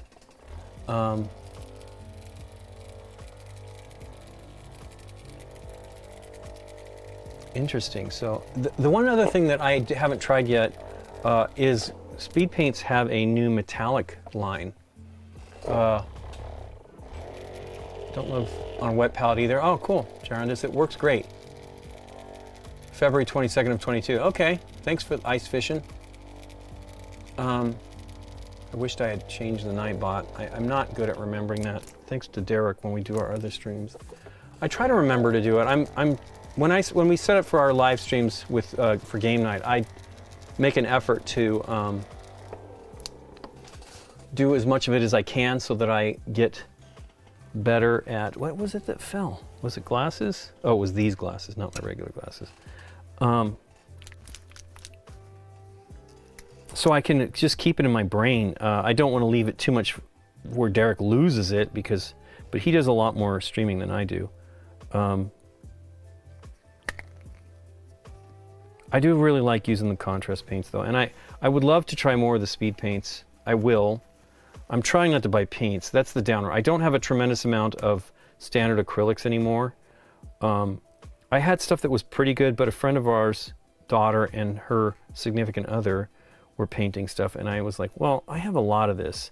Let me just give them some of it so that they can get painting. And it's good paint. It was just not like where I was at color-wise.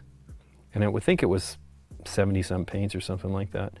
And I kind of like the fantasy colors. You know, even with Vallejo, I used their fantasy colors, not there. Although that's not 100%. I have model color too.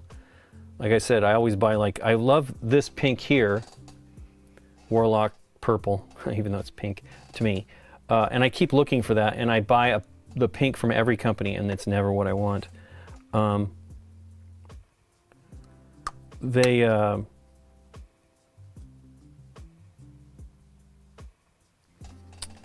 really like the fantasy color ranges more, even though I tend to paint more in a, I mean, these are specifically good for that. These contrast paints for the comic book stuff. Okay, I think I want a heavier flow of this. I need to pay attention to the other elements, so I will use the two. Pretty good. I used one of them on Doctor Doom. All right, so I want to know, because they're supposed to be great, Zombie Matt. They have zombie mats on YouTube. So it's probably confusing. I have both YouTube and Twitch up here. Kickstarter under the updates, yes, have some of the largest. I always, as they keep doing the updates, I download them. Yeah, all of those are still available, and there's even better pictures sometimes on Big Child Creative's Facebook page. Like a higher resolution, larger images. It's not really critical. I'm only really looking to just get the idea of the paint. Matter of fact, let's put this on a holder. I'll use one of the new ones. Somebody did a video about this stuff, like whether these are worth it. I actually like the GW ones. I like not having to use poster tack, but I have plenty of mini holders that use poster tack, and I use them, but or they somehow pinch them. I have some German paint handles that use cork, and I use those as well, mostly for larger miniatures. Wow, this is a little thick. Now I also do this thinned out a little bit as far as color intensity with the contrast paint, so that I can do multiple coats, and it'll keep the color, it'll bring the brightness up a little bit. Now this is going to dry a lot darker, but it'll bring the color up a little bit as you do it, and it will also make sure that you get a smoother application. You know, you really want them to go on. It's also cold here, which is probably not helpful to the, I mean, it's not really cold. I'm sure everybody else has it much colder than we do, but for us in Southern California, it's a little cold. And it tends to not flow as well as I prefer. That is a shoelace, so I don't want to paint that. I do love the details, they're fun. I mean, these are not the most detailed, but they're the right amount of detail I feel for these, especially for new painters, and I really love these. Especially, you can get the original base game for around $15, sometimes less than. The Brothers Murphy, maybe they did the video. They were going to do something where Nick was going to paint them in 3 different speeds. And I've seen some folks do that, and I think it's a great idea to show you like what you can get. But So they bought 3 of them, 3 sets for, you know, $12 a set or $10 a set. So you can find them, and it's like 9 or 10 miniatures to really get you started in painting. And what's really fantastic, I mean, I don't know if I held them up to each other. This is an older school large miniature from GW as far as for a individual troop. Look how much bigger the face is and everything. So like getting this going and learning to paint and get details, like being able to paint eyes on these large figures is really awesome. I've had some really great luck. I've also done poorly on some of them. It's hard to do, regardless, but definitely much, much easier with these paints. Usually I paint the face, but this is a different kind of face. I will be painting it next, or soon. I like to work inside out, so I go with the face first when I got some... There are 5 inside out books by Lisa Renee Jones. Isn't that great? If I Were You, Being Me, Revealing Us, No In Between. That is so cool. I don't even believe I said Alexa, but earlier today, I can't turn the volume down. I tried to turn it down, and it is literally at the lowest level, and it is still blasting loud. So I need to actually turn that off so it doesn't hear me. Because the reality is we don't. We just use it for notifications on stuff.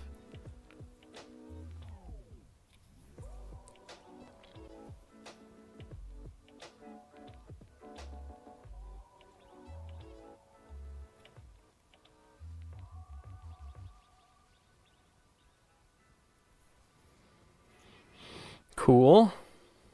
It's a little thick there on that cuff.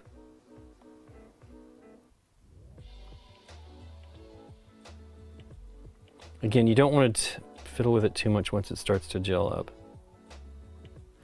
So it's starting to dry, and it's drying pretty quick, but I will leave that. Oh wow, the peg head is different on the original model to this one. It's kind of like a fender on the original one with all the tuners, so it's really kind of a bass. So that may be why they changed it to so it sits like a guitar, but you can't see that. But it has a spider on the peg head, which is cool. There's nothing on the other one.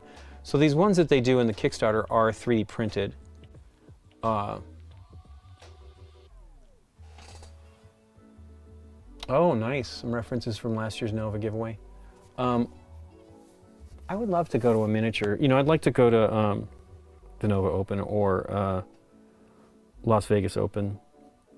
But it's just, they're like January and things like that. I don't know about Nova. Nova's, I think, later in the year, but it's just too early in the year for me. I already have so many things that we have to go to.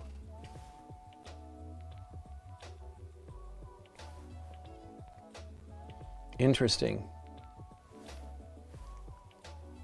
So his jacket is kind of like a white or pale, pale blue. I definitely need to let the pants dry. So, and I want to put another probably layer of color on it. They kind of look jeansy. I might want to dry brush them afterwards to give them a little bit of a kind of fabric-y pop. But I think I'm going to do a very light blue. I almost should have done this color, but it is a different kind of blue, so I won't use that same one. Let's see what I've got. There's so many blues and grays, blues and greens, and in the not grays, in the GW line. Night Haunt Gloom, maybe thinned out. I mean, I've used that one. Night Haunt Gloom is, I think this one. This was when it was a technical paint, although this might be. I can't remember. It does not look the same. I don't remember. Maybe Hexwraith Flame thinned out? I don't remember. It was my first time using the technical paints. Let's see here what these look like. This was, I think this is this color in different shades, which I really like. It's not right. It's not the right color. The one here's kind of got a bit of a turquoise to it. Let's see if we can find one. There are turquoise colors. I like that Aethermatic blue, but let's move away from it. Eldari Emerald, Militarum Green, nope, nope. Frostheart. Maybe? Let's see what it looks like when it's mixed up.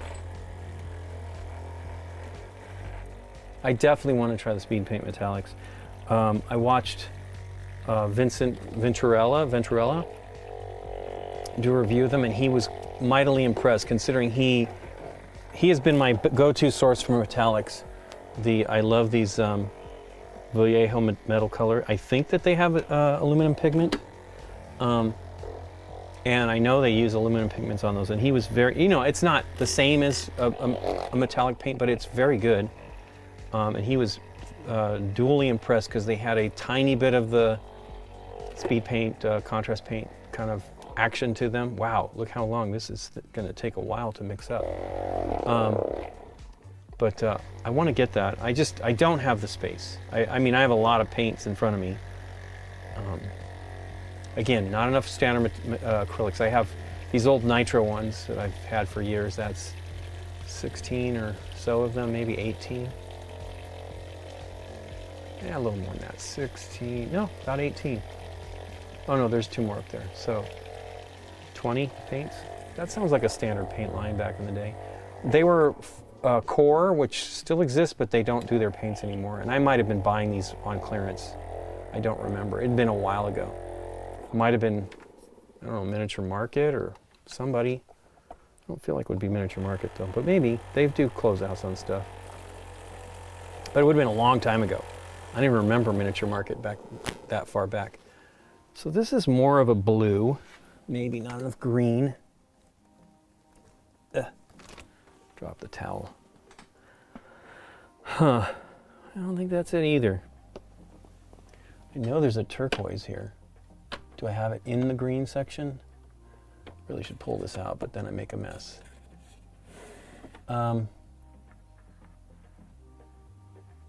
Aldari Emerald.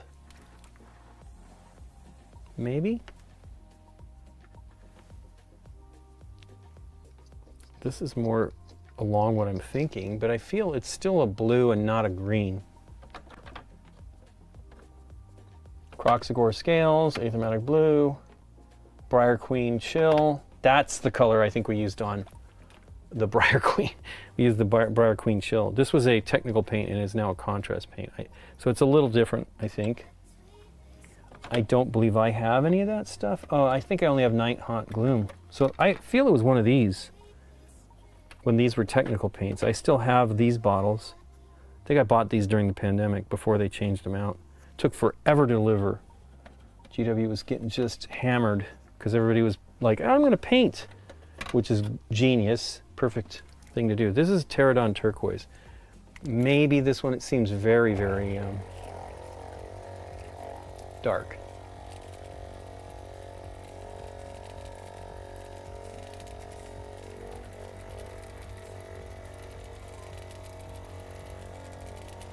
Oh, Ice Fishin is saying that he begged for the backs.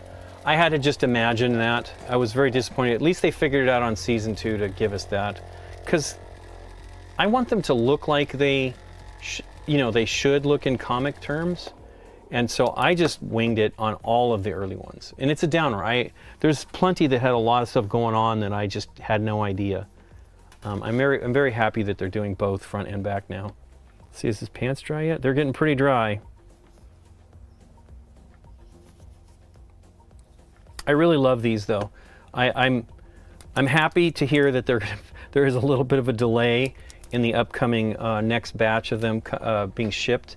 Because my goal, I'm already in January. I'm not going to make it, but I was hoping to get through all of the stuff. There's a lot of miniatures I still have from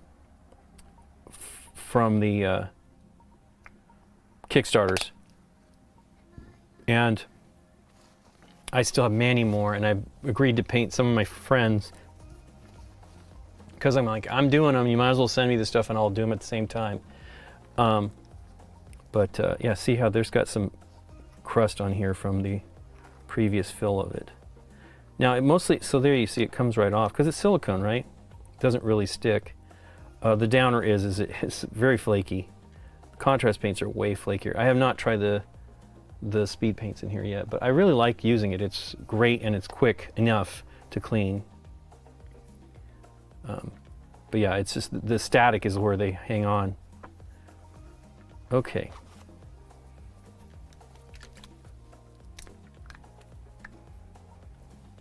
I really want it to be faint. I want it to be a lighter color. Wow, it's probably not going to be faint because I have so much blue in there. So let's just leave it in its own little pot here, and then I'll maybe use a little bit to darken things up later. Wow, there's still more dried stuff coming off here. I don't want it to mix in because it won't dissolve, because once this stuff's dry, it's pretty solid.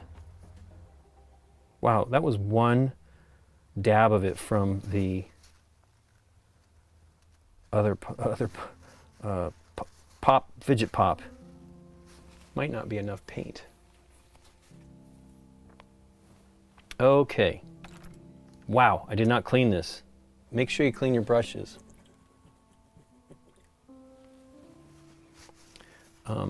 Very, very much.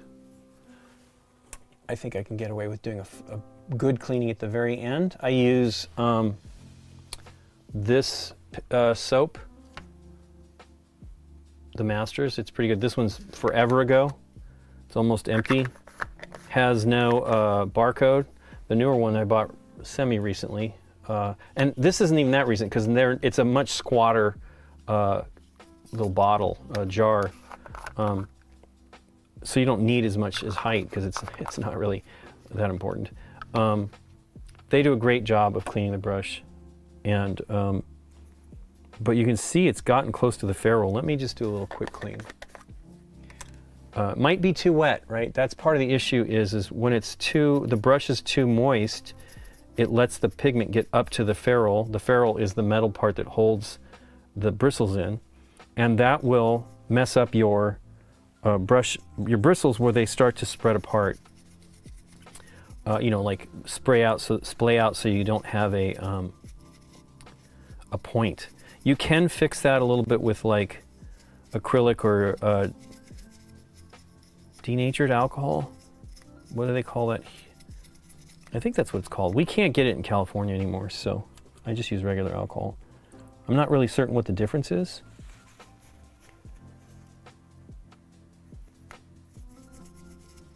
But I just put it in my hand and draw it away, down the bristles theoretically. And it does a pretty good job. But I do that at the end, and then I leave it, especially with the synthetic brush, the sable brushes or natural hair brushes. I let it dry with it in the brush, and it helps bring the shape back. As I said, wow, that might be too dark. I think that is too dark. Let me just put a little bit on something. It's pretty faint. Let's just go with it. It's just not wet enough. Do I have any distilled water here? I do have a giant bottle of it next to me, but that is not helpful right now. I think this is a deep bottle of it. I'm gonna put a tiny bit in there. I don't really like adding, again, this is more of a shade or ink that I'm going for here anyway. Let me make sure that's water. That is water, not airbrush cleaner. Wow, look what that did. So that was not water, that's airbrush cleaner. Wow, don't do that. Immediately coagulated it. So that's weird. You're supposed to be able to airbrush these paints. So cleaner's post airbrushing, so I guess, but that immediately turned it to coagulated it. How crazy, I've never had that happen before. So let me find the actual bottle of the distilled. I have a dropper bottle that I keep around. That is crazy. Okay.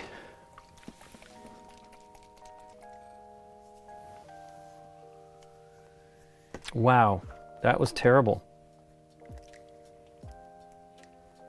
Well, I'm going to put less paint in here. No, that is not the color. That's the Night Haunt Gloom.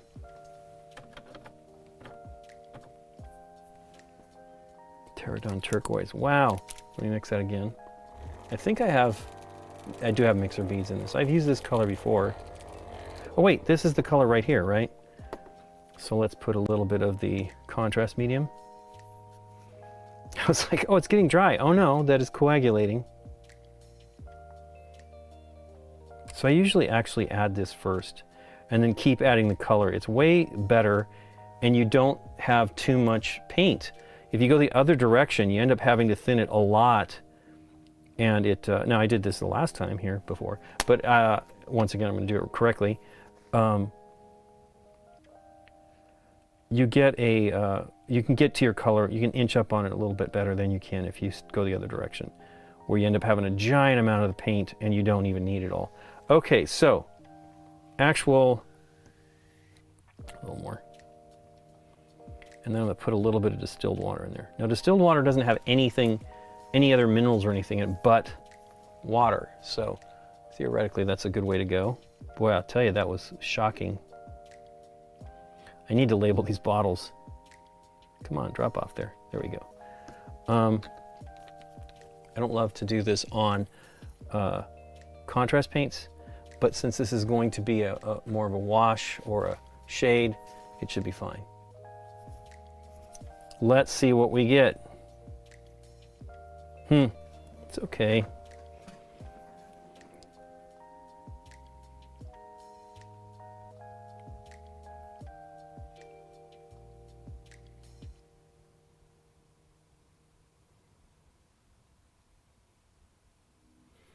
So this is kind of like the flow that I want on this.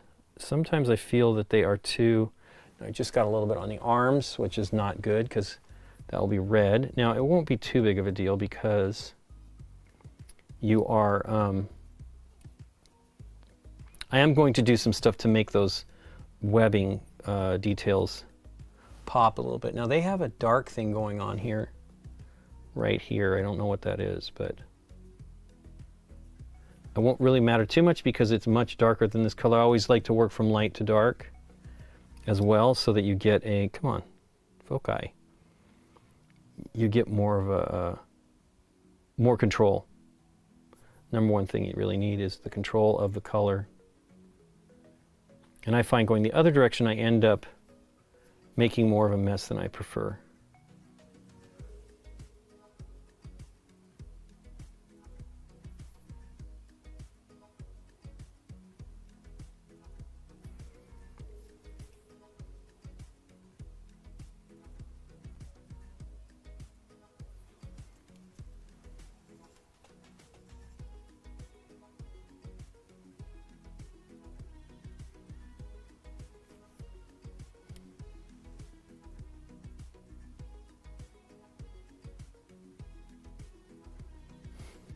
Is that the guitar strap?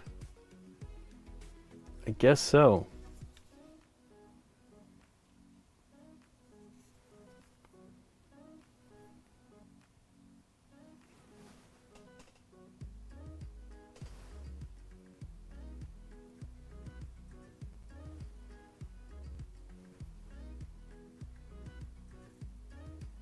So I missed a little bit there. Oops, you can't see it. I missed a little bit there, and I'm touching that up while I'm doing the rest of this.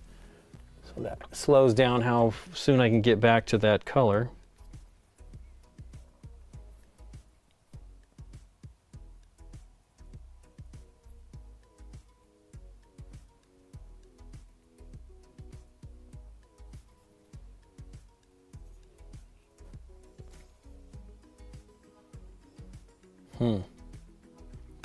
That's the guitar strap. So it's going over here and then under. Well, it's over his shoulder there too. That doesn't seem right.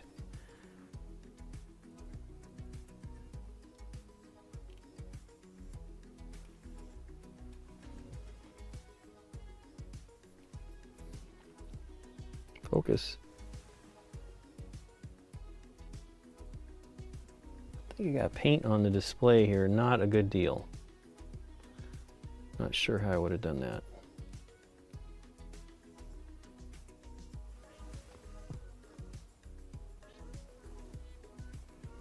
I can't tell. I think it's on the display and not the lens. That would be bad.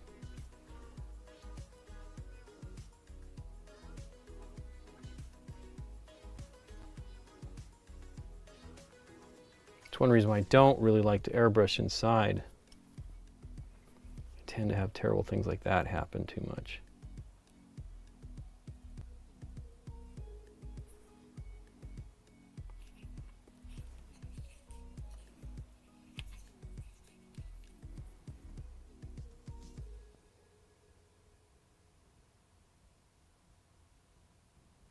So yeah, they 3D print these when they're doing the campaign, and it's not necessarily how the molds will end up being. So things change. And wow, I got some blue right on. I did it once again. Really terrible. Now it's mostly black, so I could probably paint that peg head red and then paint the neck black, and it'll be fine. But boo to that.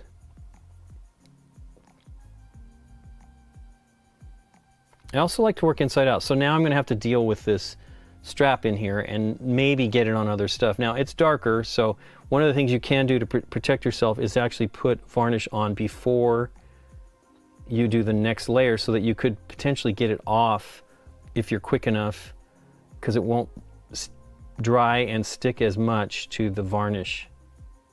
Although you can paint over varnish, so it's not that big of a deal. It just gives you a little bit more wiggle room.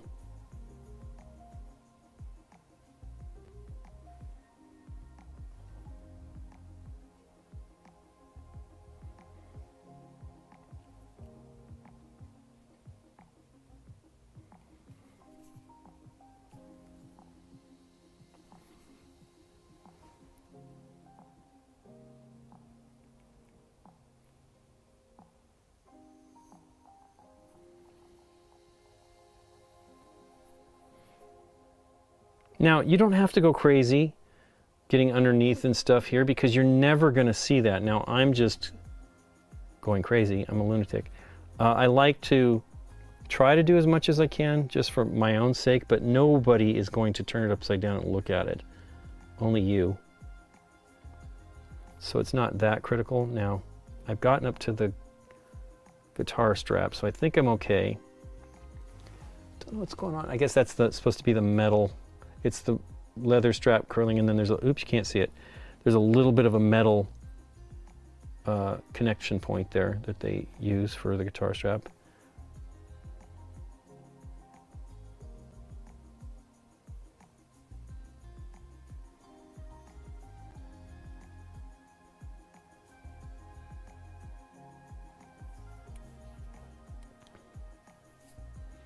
I remember when I was young, my dad was very excited about strap locks on guitar straps, so that it wouldn't fall off the strap, which was really cool.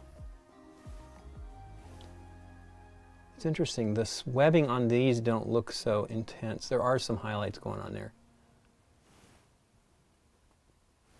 Plus it's painted black around the eye, which is common for the Spider-Man stuff I've seen, but it's very thin on this. So I'm not going to paint the eyes. I'll just leave them as white. Now I have to decide what red I want to use. I really like the new ball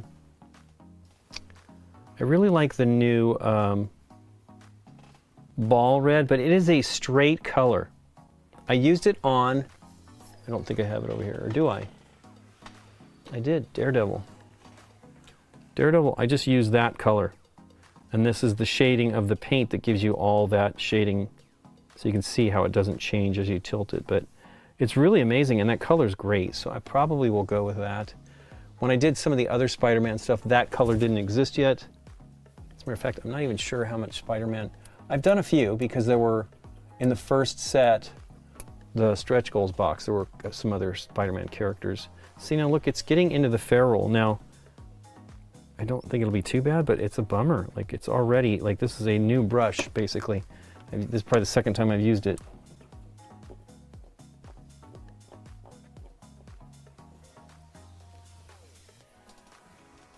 Okay.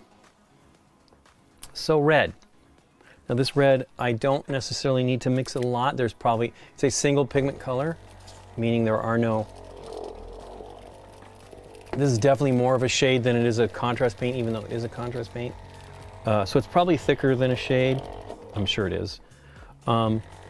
but it doesn't do any of the settling to give you too much detail. It'll do some settling, but it won't give you the same kind of effect that a more strong contrast paint does. As I said, so I spilled this one. This is, and you can see zero pigment settled at the bottom. This is a new bottle that I had to buy after this one spilled. I do not know how all this pigment got out of here, but it is not in here. So I use this definitely as more of a wash, and then I use this when I want the basilicanum gray effect. I actually really like the black. Basilicanum gray. I use it as a black. You know, I'm actually jumping the gun here. I feel like I'm ready to paint red. Hey, look, I got some on the guitar. This is what I always get frustrated with. Now, you can easily touch that up. I will do a little.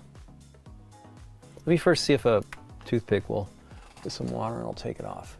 It's in a weird spot. Might not matter. Now, I've touched up the gray and gotten as close as I can, and this is in a case of an example here where it probably won't matter because it's so deep inside here. It does seem to be coming off, so maybe I got it soon enough. Gosh, I wish it would focus so you could see. Look at my hands. This is all from Lego. We were assembling a Lego set over the holidays. It was fun. I'm just going to go with it and let the red, oops, shoot it off right off of there. So, I mean, it isn't going to fall off easily with the glue, with the poster tack. So maybe poster tack's the way to go. But I like this because I can actually quickly change and not worry about it. Like some of them need a lot more poster tack to actually hold on, especially these because these are sculpted bases and so they can go deep. Let's see what this looks like underneath. Yeah, see, this is very shallow, so it shouldn't be a problem, but some of the other ones actually have a deeper cavity, so for it to stick you have to have more of the poster tack and it's not consistent. What is this guitar pick? It is pink. Interesting.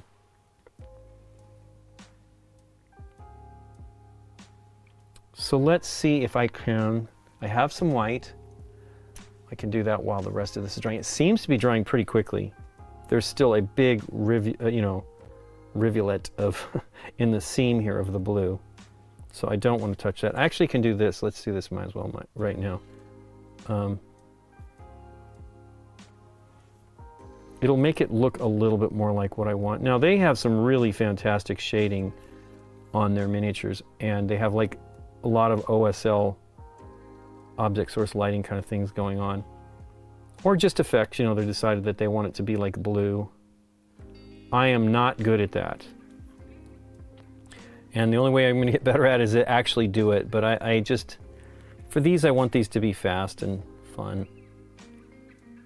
I'm not going for competition level painting. I don't, somebody was, there was a video, Adam was talking about it, that he did it recently. Gosh, this is not, it's going out of focus. Something's down here that's distracting it. He painted a mini for, I don't remember which event, and he won. So, you know, so, I don't know what level, he did pretty well, I believe. And that's exciting because he says he's not a great painter, which I don't agree with. But you know, he said it was a tremendous amount of work. Doing that kind of work is, you have to be meticulous and you have to be patient. There was actually a video recently where they have Vincent Venturell, they go to his place, and so Sam Lenz, who's a competition winning painter, and I don't know if Ninjon enters contests a lot. I don't really know. I watch his videos. I was very disappointed by his New Year's one. As were a lot of people. I just think it was a bit of a misfire. But anyway, he was doing, so they were painting a bust, the three of them. Adam was not because he was prepping a bunch of minis for another game he wants to play. But the other were painting minis, and so Sam painted his own mini, painted one of these minis, and I don't know how far along Vincent got. He actually was kind of like getting distracted with other things or focusing on some details. But they each had a different method, and Ninjon got pretty far regardless on his, because he was working on that competition mini as well, which was amazing. But they were painting actually minis from Big Child Creatives. It was a bust, and it was pretty great. So look at this, it's already pretty dry. And it will peel off. So it mostly peels off. There's probably a tiny bit of wet underneath there. But this is great. Yeah, it's still slightly damp, but I will just clean that off, and then I have another. But there is some film. There's a little bit of film left. But it comes off relatively easily. Sometimes it's a little stickier. I'm wondering if I should paint the red. Thin it first. I'm going to do the guitar. I would love to make it candy apple red, but that is not going to happen. I'm going to go with it straight out of the pot for the guitar body and peg head probably. Although, I mean, there's a spider, so maybe I'll paint the spider black. I don't know. Man, I just, whatever I'm letting it, I mean, this, I don't have it, well, I have some brushes down here. The brushes, I think, tend to grab the focus attention. Oof, let's get that over here. This is the paint I actually spilled. Like, it dripped out of the bottle lid and into the holder. And I'm like, well, you know, somebody was like, oh, the Citispill, I think is what he called them, paints. And then, of course, it spilled. And he's like, oh, I'm sorry, I jinxed you. It was a viewer. I'm like, it is totally fine. It's crazy that, wow, I did not do a good job on the mold lines on this guitar. I see it very strongly now here underneath. Again, probably not going to be visible.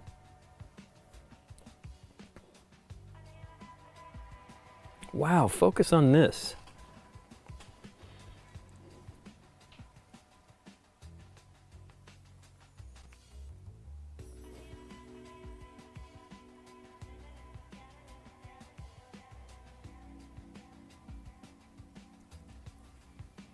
Now the sad thing is, look how great this color is fresh out of the pot, but it is going to get a lot considerably darker as the paint dries.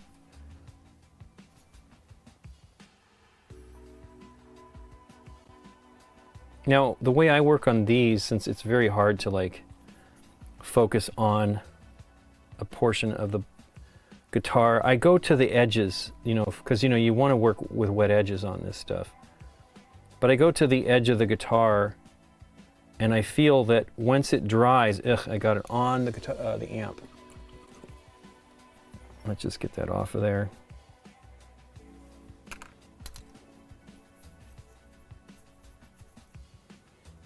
So you can get to it if you go fast enough. Now I got some on the grill of the speaker, which is fine. But yeah, if you go to the edge, the shift in tone will not be that noticeable. Now I'm trying to do everything behind here as carefully as I can, but doesn't have to be crazy. I just don't really want on the jacket.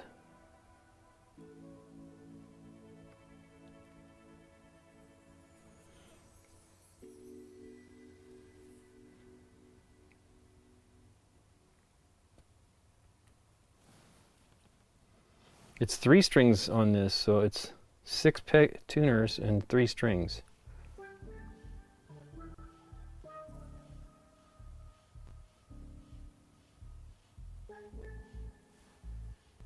I think my brush is a little wet, which is not good.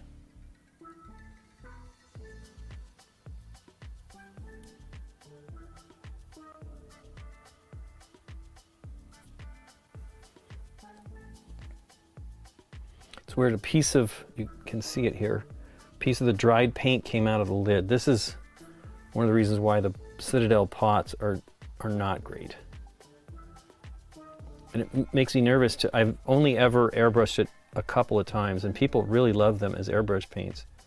But I'm like, I'm just so nervous about how much chunks might get in there that it won't, it's not great spraying an airbrush and having things get stuck in a nozzle and then bubble back and spatter on you.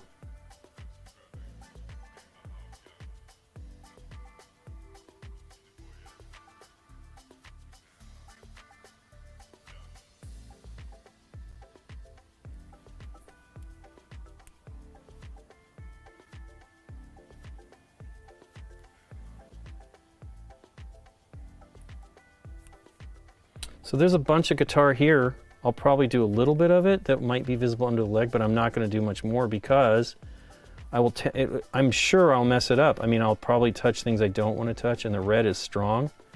I really don't want it on the amp. And I just did it. Saying it made it happen. Now wow, that dried pretty dang quickly. Maybe because I tried to touch it with my finger. Now it's going to be a black, so I won't worry about it too much. But the problem is the top of the amp is very light, so I might have to do some work to make that happen. But yeah, this is exactly why it's probably not a good idea to paint all that. You know, you can't break these down. So some people paint minis in assemblies, so you have like the head and pieces of part. Before you put it together, you paint a lot of it, if not all of it. The issue for me is, I mean, I've done that. You can't do that on these. Wow, I'm getting it right on there again. Ugh.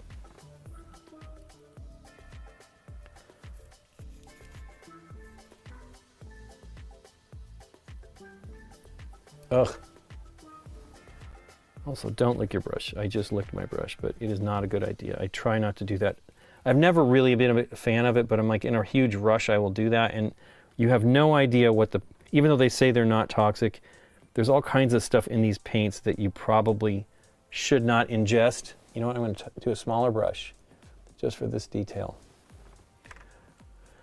What was the other brush I was using? Oh, was it? No, it was this. It's clean. That cleanup actually helped. Here's a very dinky brush that I will probably do my best to just keep the paint up front and not touching other things.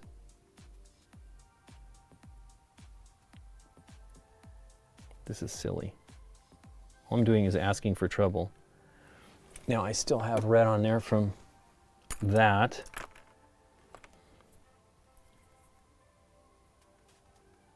Now it's not going to be visible, and I probably shouldn't sweat it. But you can touch this up with a bit of white and black, you know, a little bit of gray, and it will it'll do a fantastic job, and it'll be concealed. So the guitar, you can see it's a lot darker now that it's drying. It's still not done. I can see another part here I missed.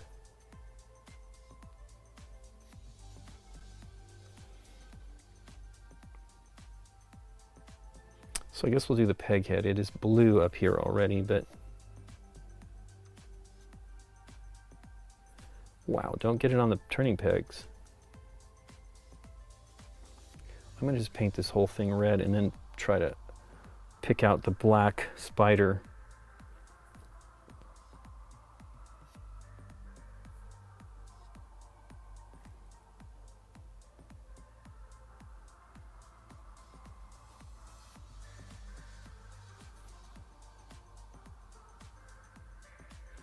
I don't want to worry about that. It will be probably metallic. Most turning pegs are metallic. Unless it's a classical instrument. Then they might be ebony.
Not sure what I'm worried about here. I can paint the black. So usually the fretboard, I'm being meticulous here. The fretboard actually extends over the edge of the guitar. So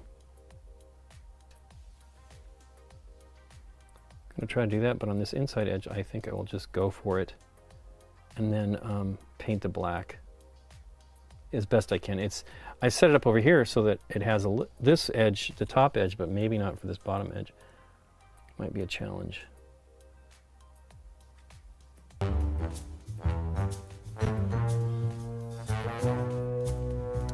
Hey, Mr. Werewolf. Thanks a lot for the follow. Hopefully you are enjoying what we're doing here. We're doing the Spider-Geddon minis. This is Spider-Punk. Ugh. Don't worry about it. They'll paint to black.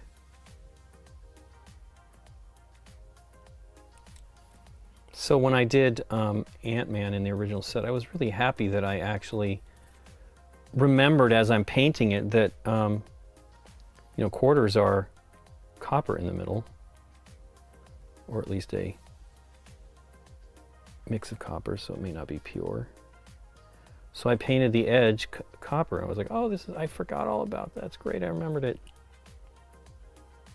And I hadn't seen many people do that, if any, but I'm sure many more have since then done it. But I was like, that's really what you should do. And it looks cool.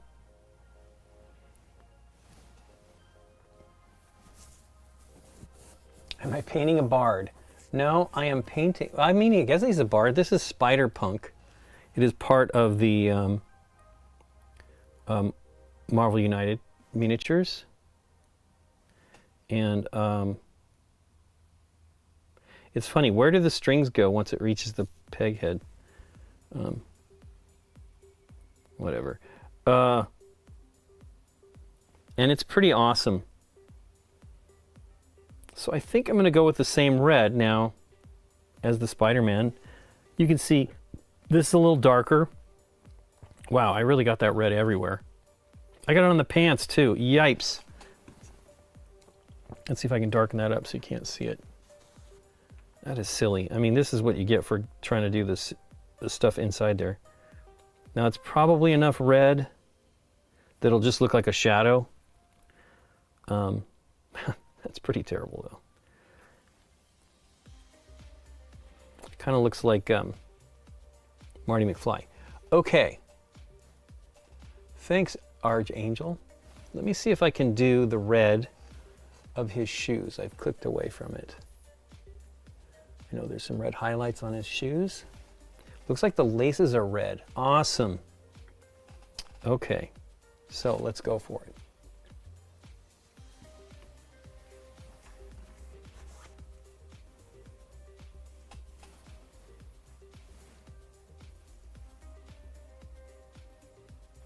I've been eager to paint this mini since I got it in October. I think I got it in August.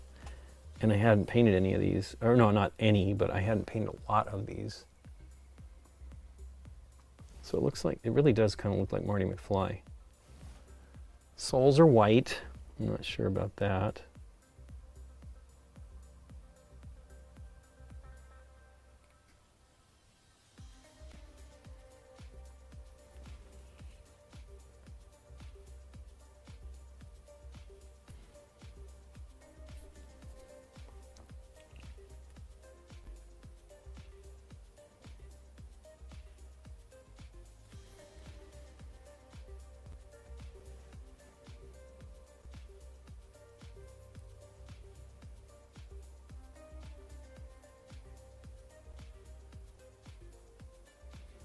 It's funny, it has the vent holes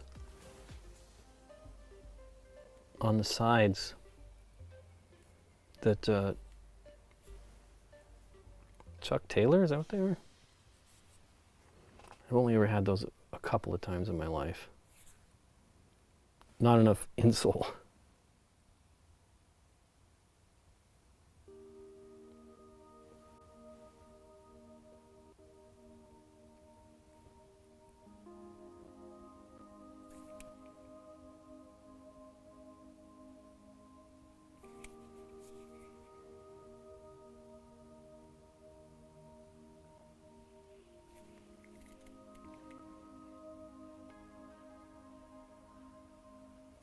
I'm off camera, I'm sorry.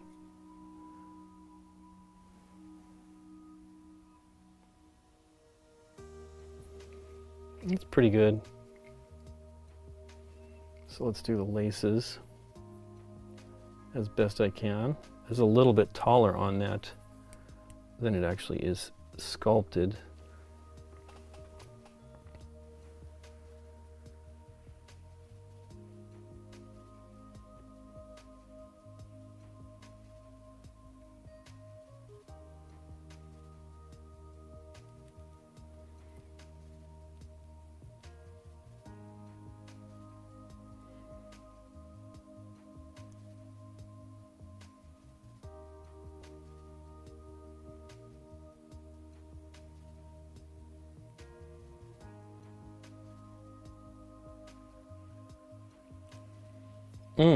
Too much. Plus the paint was going pretty far there, which is awesome. That's what's good about having the big belly of the brush to the reservoir to hold that paint.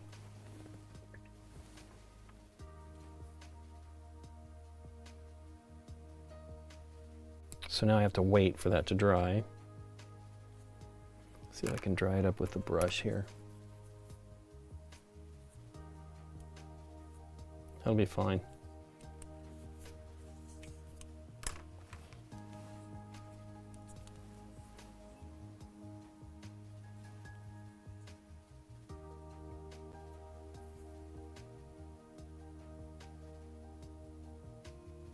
So there's a big, whatever.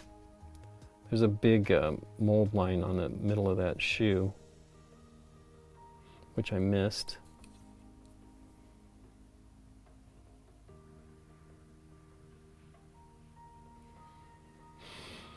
So I could have gone with the guitar maybe by doing the metallic pigment to give it go for a bit of a candy apple red.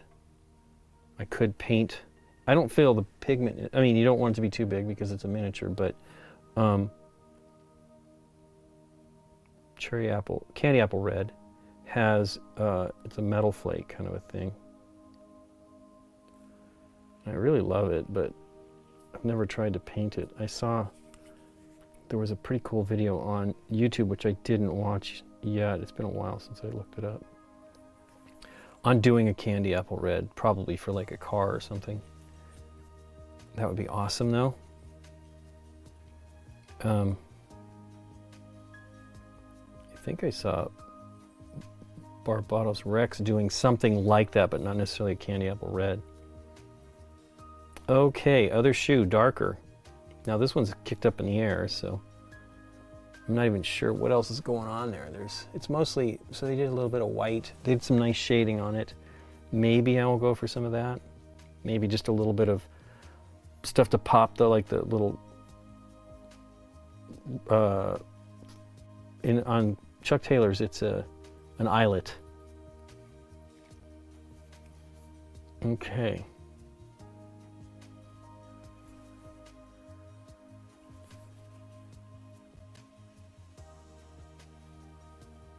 Out of focus. Let's move this out of the way. Something else is drawing. Could be this Citadel mat. I bought this a long time ago, but I love it because it doesn't spill. Like if I spill something on it, it doesn't spread very much. Sadly, I spilled that alcohol not on this.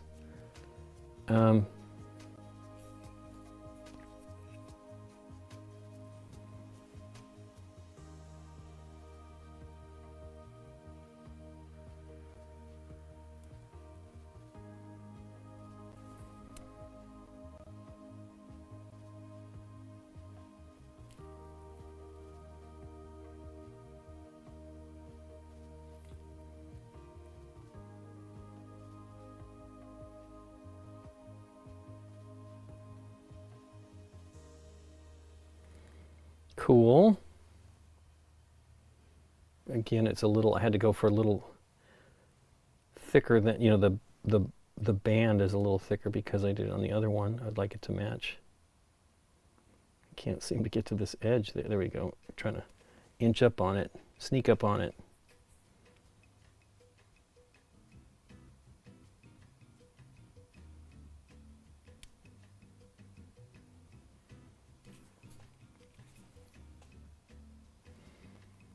Does it go all the way up the back? It sure does.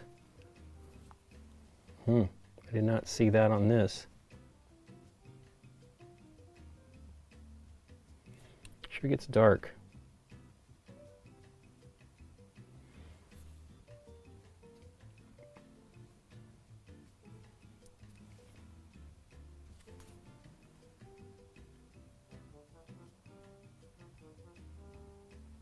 I don't want to have to paint the soles, but I may need to do a little bit of highlighting on them anyway with a white highlight. I've already bemoaned the color white for me, so prefer to avoid it.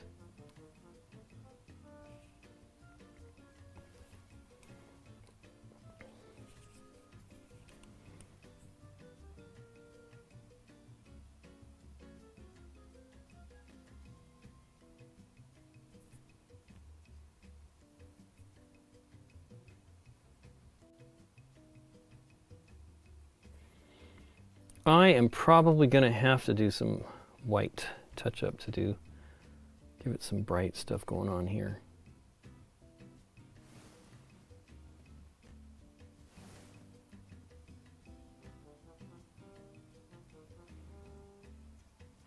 Because the red is just, it's messy. I am not great with this kind of weird stuff. But it's huge. I should have no problem with it.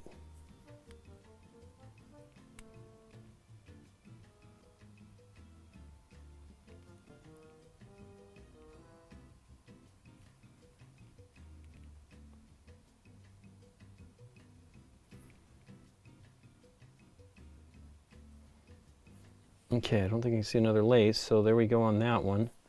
Don't think I got the very tip of that, not that it really matters, but it is considerably longer than I painted it. Wow, what a mess. Too much paint. And it's a tiny amount of paint on the end of this, but oh well. Now, I definitely could paint a little bit of white on there, since it's very dark. But again, it doesn't really matter that much. Got a little bit of red on the tongue. Oh, well. I will paint his spider suit, but I am going to wait on that. What time is it? It's almost 8 here. So, am I going to paint any other colors? I think the jacket is right. It looks cool. It's very faint. There's like a little bit of a divot of dark there, which I'm going to add to it. Don't know if that's a buttonhole or a...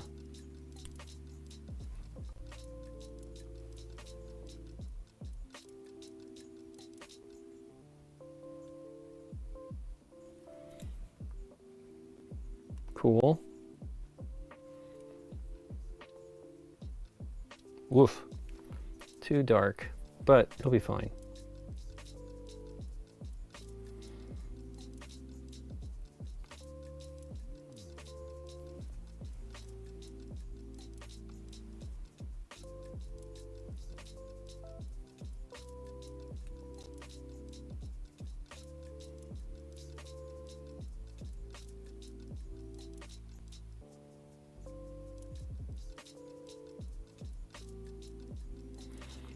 Decent enough. Cool. Okay, that's the color. It still looks like it's got some moisture in it. It's starting to dry, but I wanted to touch up something, and now I don't see what I thought I saw. Oh, there it is.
The guitar strap is black, so that'll be easy to cover up any kind of mistakes I had on this blue leading into it. I will paint that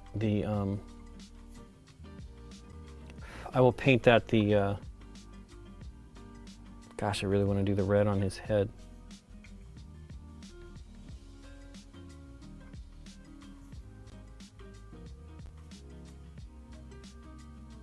It's not focused. I need to do something about this. I usually, someone told me to zoom out a bit because I was too zoomed in, but I had more control of the focus when I did that. Now I think what was going on is my hands were getting in the way and stuff, so it wasn't quite as clear. But I actually prefer it to be, oops, don't want to touch that with the blue. I prefer it a little closer. But my hand and head could get in the way, and I totally see how that's a problem. What was I seeing that I need to paint red? Oh, right here.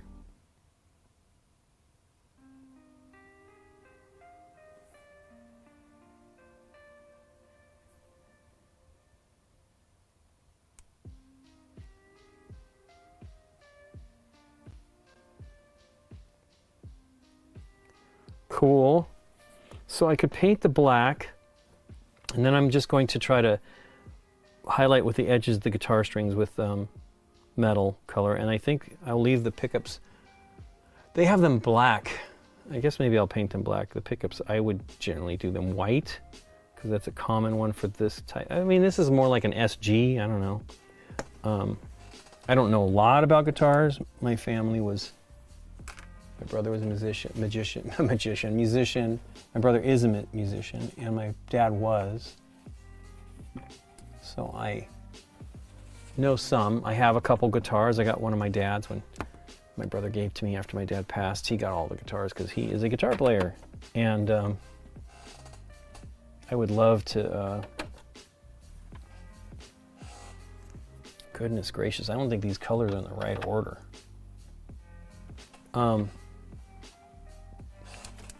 Turquoise. Griff Charger gray. I don't know. I need to look at.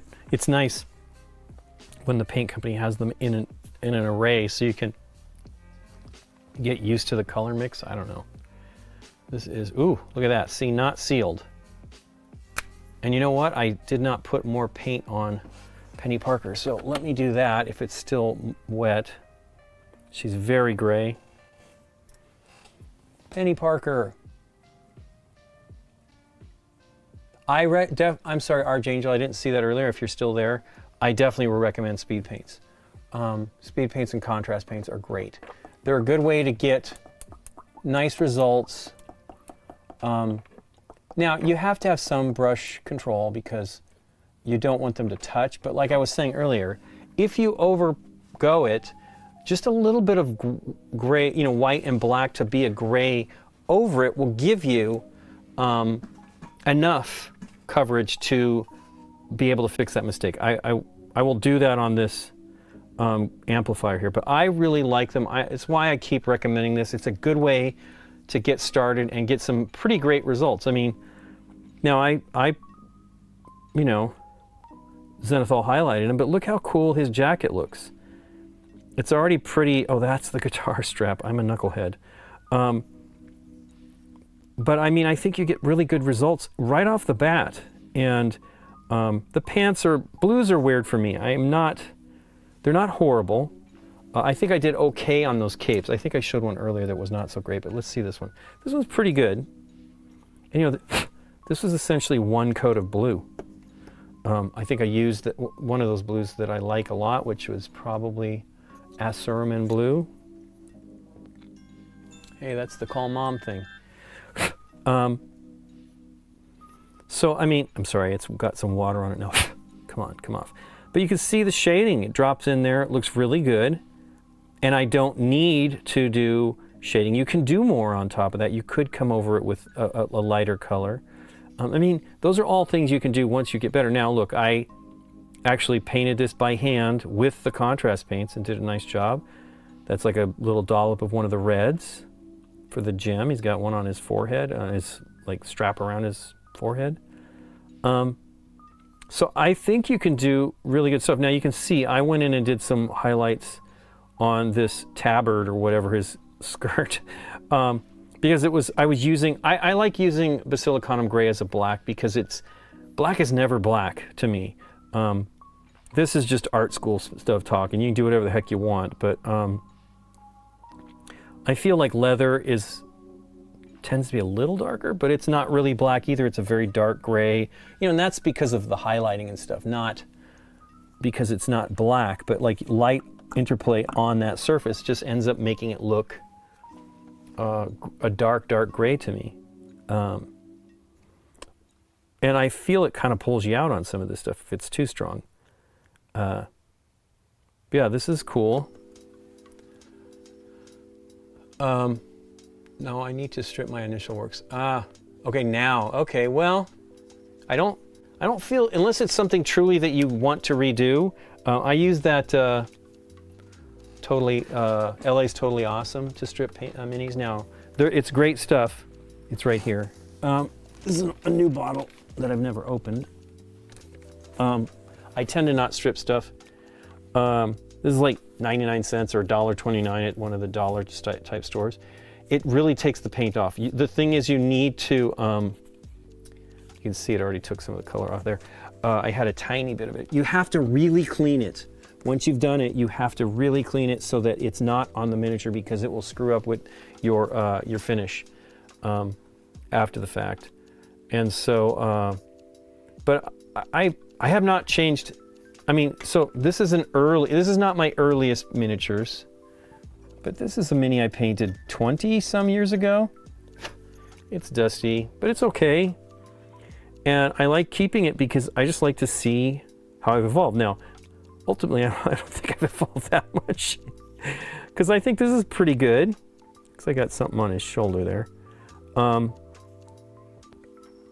But it was cool, I mean, I like doing this stuff. That was one where I didn't worry about the color scheme. I did my own thing. And I'm knocking everything down here. I try to keep some minis, but I've got too many over here. Too many minis for reference, just to show some of my different styles and different painting styles over the time. These are messages. It's Nick Murphy. Hold on a second. I need to message him.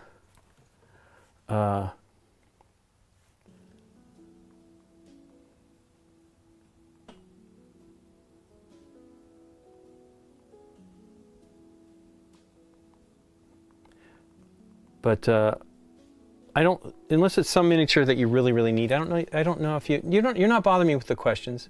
Would you recommend those cheap mini makeup airbrushes? They're okay. I have, as I said, you missed it probably earlier. I bought one that had a little tiny compressor.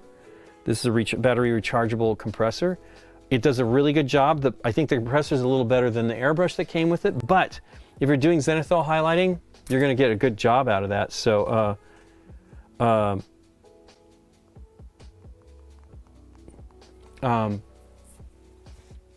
think you could do, I mean, I've done zenithal highlighting. Wow, that stuck to a magnet on my phone case. I've done zenithal highlight with the airbrush that came with that. It does a decent job, but don't go too crazy. I'm sorry, I really need to write him.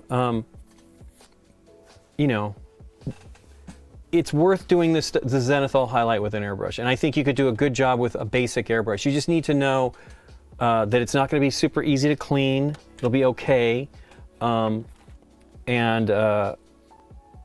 you can't easily replace parts, but I believe the parts are sort of consistent across like a lot of those Chinese built ones, the basic ones.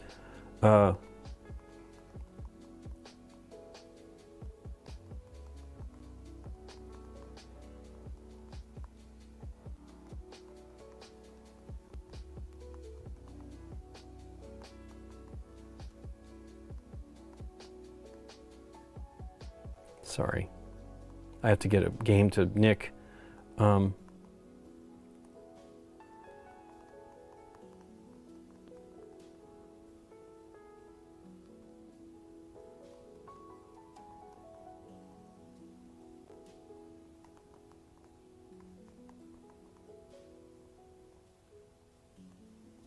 wow, I can't, the typing, I'm terrible. Anyway, so yeah, I definitely feel an airbrush is the way to go. I like the look of the zenithal highlighting with the airbrush. I was saying earlier that I think this is a crazy airbrush here. I'm still in the down cam. This is the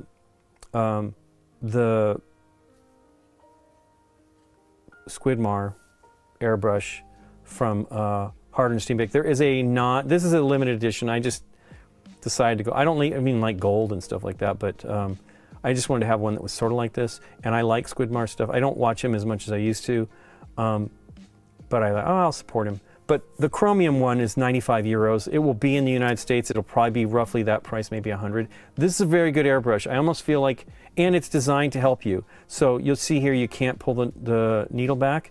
It's training you to press down, then pull back to get the paint, so you don't get any spatter or minimize the chance of spatter. It's really great. It has different levels so if you're priming, if you're basing, I don't know if you can see that stuff. You're priming, basing, and I imagine these are maybe detail kind of things. So maybe what it's doing, I don't know, I'm confused about it. Because the more you pull the needle back, the more paint you get. So I'm not really sure what the detail, it's cool, and it's a great way to get, it's designed to help you become good, because you can't pull the trigger back until you push down. I'm sorry, this is totally maxed. So this is the max way to do it. You can't pull it back until you push down, which means the air is coming out of the airbrush, then you pull back and the paint will come through the nozzle. But yeah, it's good. I mean, that's $100 plus the other thing, so I don't know, maybe just get the one for $60, $70. I like the one, this is the, I think they still have this one, YF Yufu. It's cool. It's a cool little compressor. It's a little noisy. Wow, is that it for the charge? It might be. It's been sitting here for a little while and I haven't done any real airbrushing. So let's plug that in. That's close. I wonder why. Maybe because there's nothing on it. It also has its own cutoff. But it's a pretty cool little kit. And it's probably, and it'll get you started for a lot less. So yeah, don't go too crazy. Let me cut to the other camera here. Let me see where I'm at on this. There I am. Cool. Okay. I will not be able to stream on Tuesday. It would be Tuesday morning anyway. We have a BGG meeting, and then I also have the inspectors coming to the house. So I probably won't be in the full BGG meeting. Maybe if I have time, maybe I'll stream in the evening. I haven't done that on a Tuesday evening in forever, because I really want to paint. I have lots of stuff to try to get done. Let me see if there's anything to raid. Wow, am I on this stuff? Let's go to Creator Dashboard, Stream Manager. Maybe there'll be somebody. The Bromers are not. They would stop at 8 anyway. Let's see what we got here. We got Pika doing the music. Hey, we got. Let's go to Wapelius. Wapelius is an amazing painter. He paints in oils. He paints his minis in oils, and he is phenomenal. So give him some love. Give him, I'm painting. So there's some people streaming. Board Game Blitz is streaming, and Bonsai-Nator is streaming. But let's go to Wapelius. He's only got 17 people watching. You can really see some techniques. He paints from a bare mini to finished mini in 2 or 3 hours with oil paints, because oil paints stay fresh. They take a while to dry, and so he can keep working it. It's really amazing. I wish I had the patience. I don't really like working with oil paints. I used to paint when I was in school with oil paints, and I was not a fan of it because it's just messy for me, and I don't like using mineral spirits and stuff like that. So I don't know, but let's go ahead and join that. You guys, everybody, thank you for joining me. Thanks for the chat. And I hope you have a good weekend, and hopefully we'll get to see you next week. We'll be streaming again next Thursday at 5:30 p.m. Pacific with another game night stream if you want to join us. And I hope you have a great week.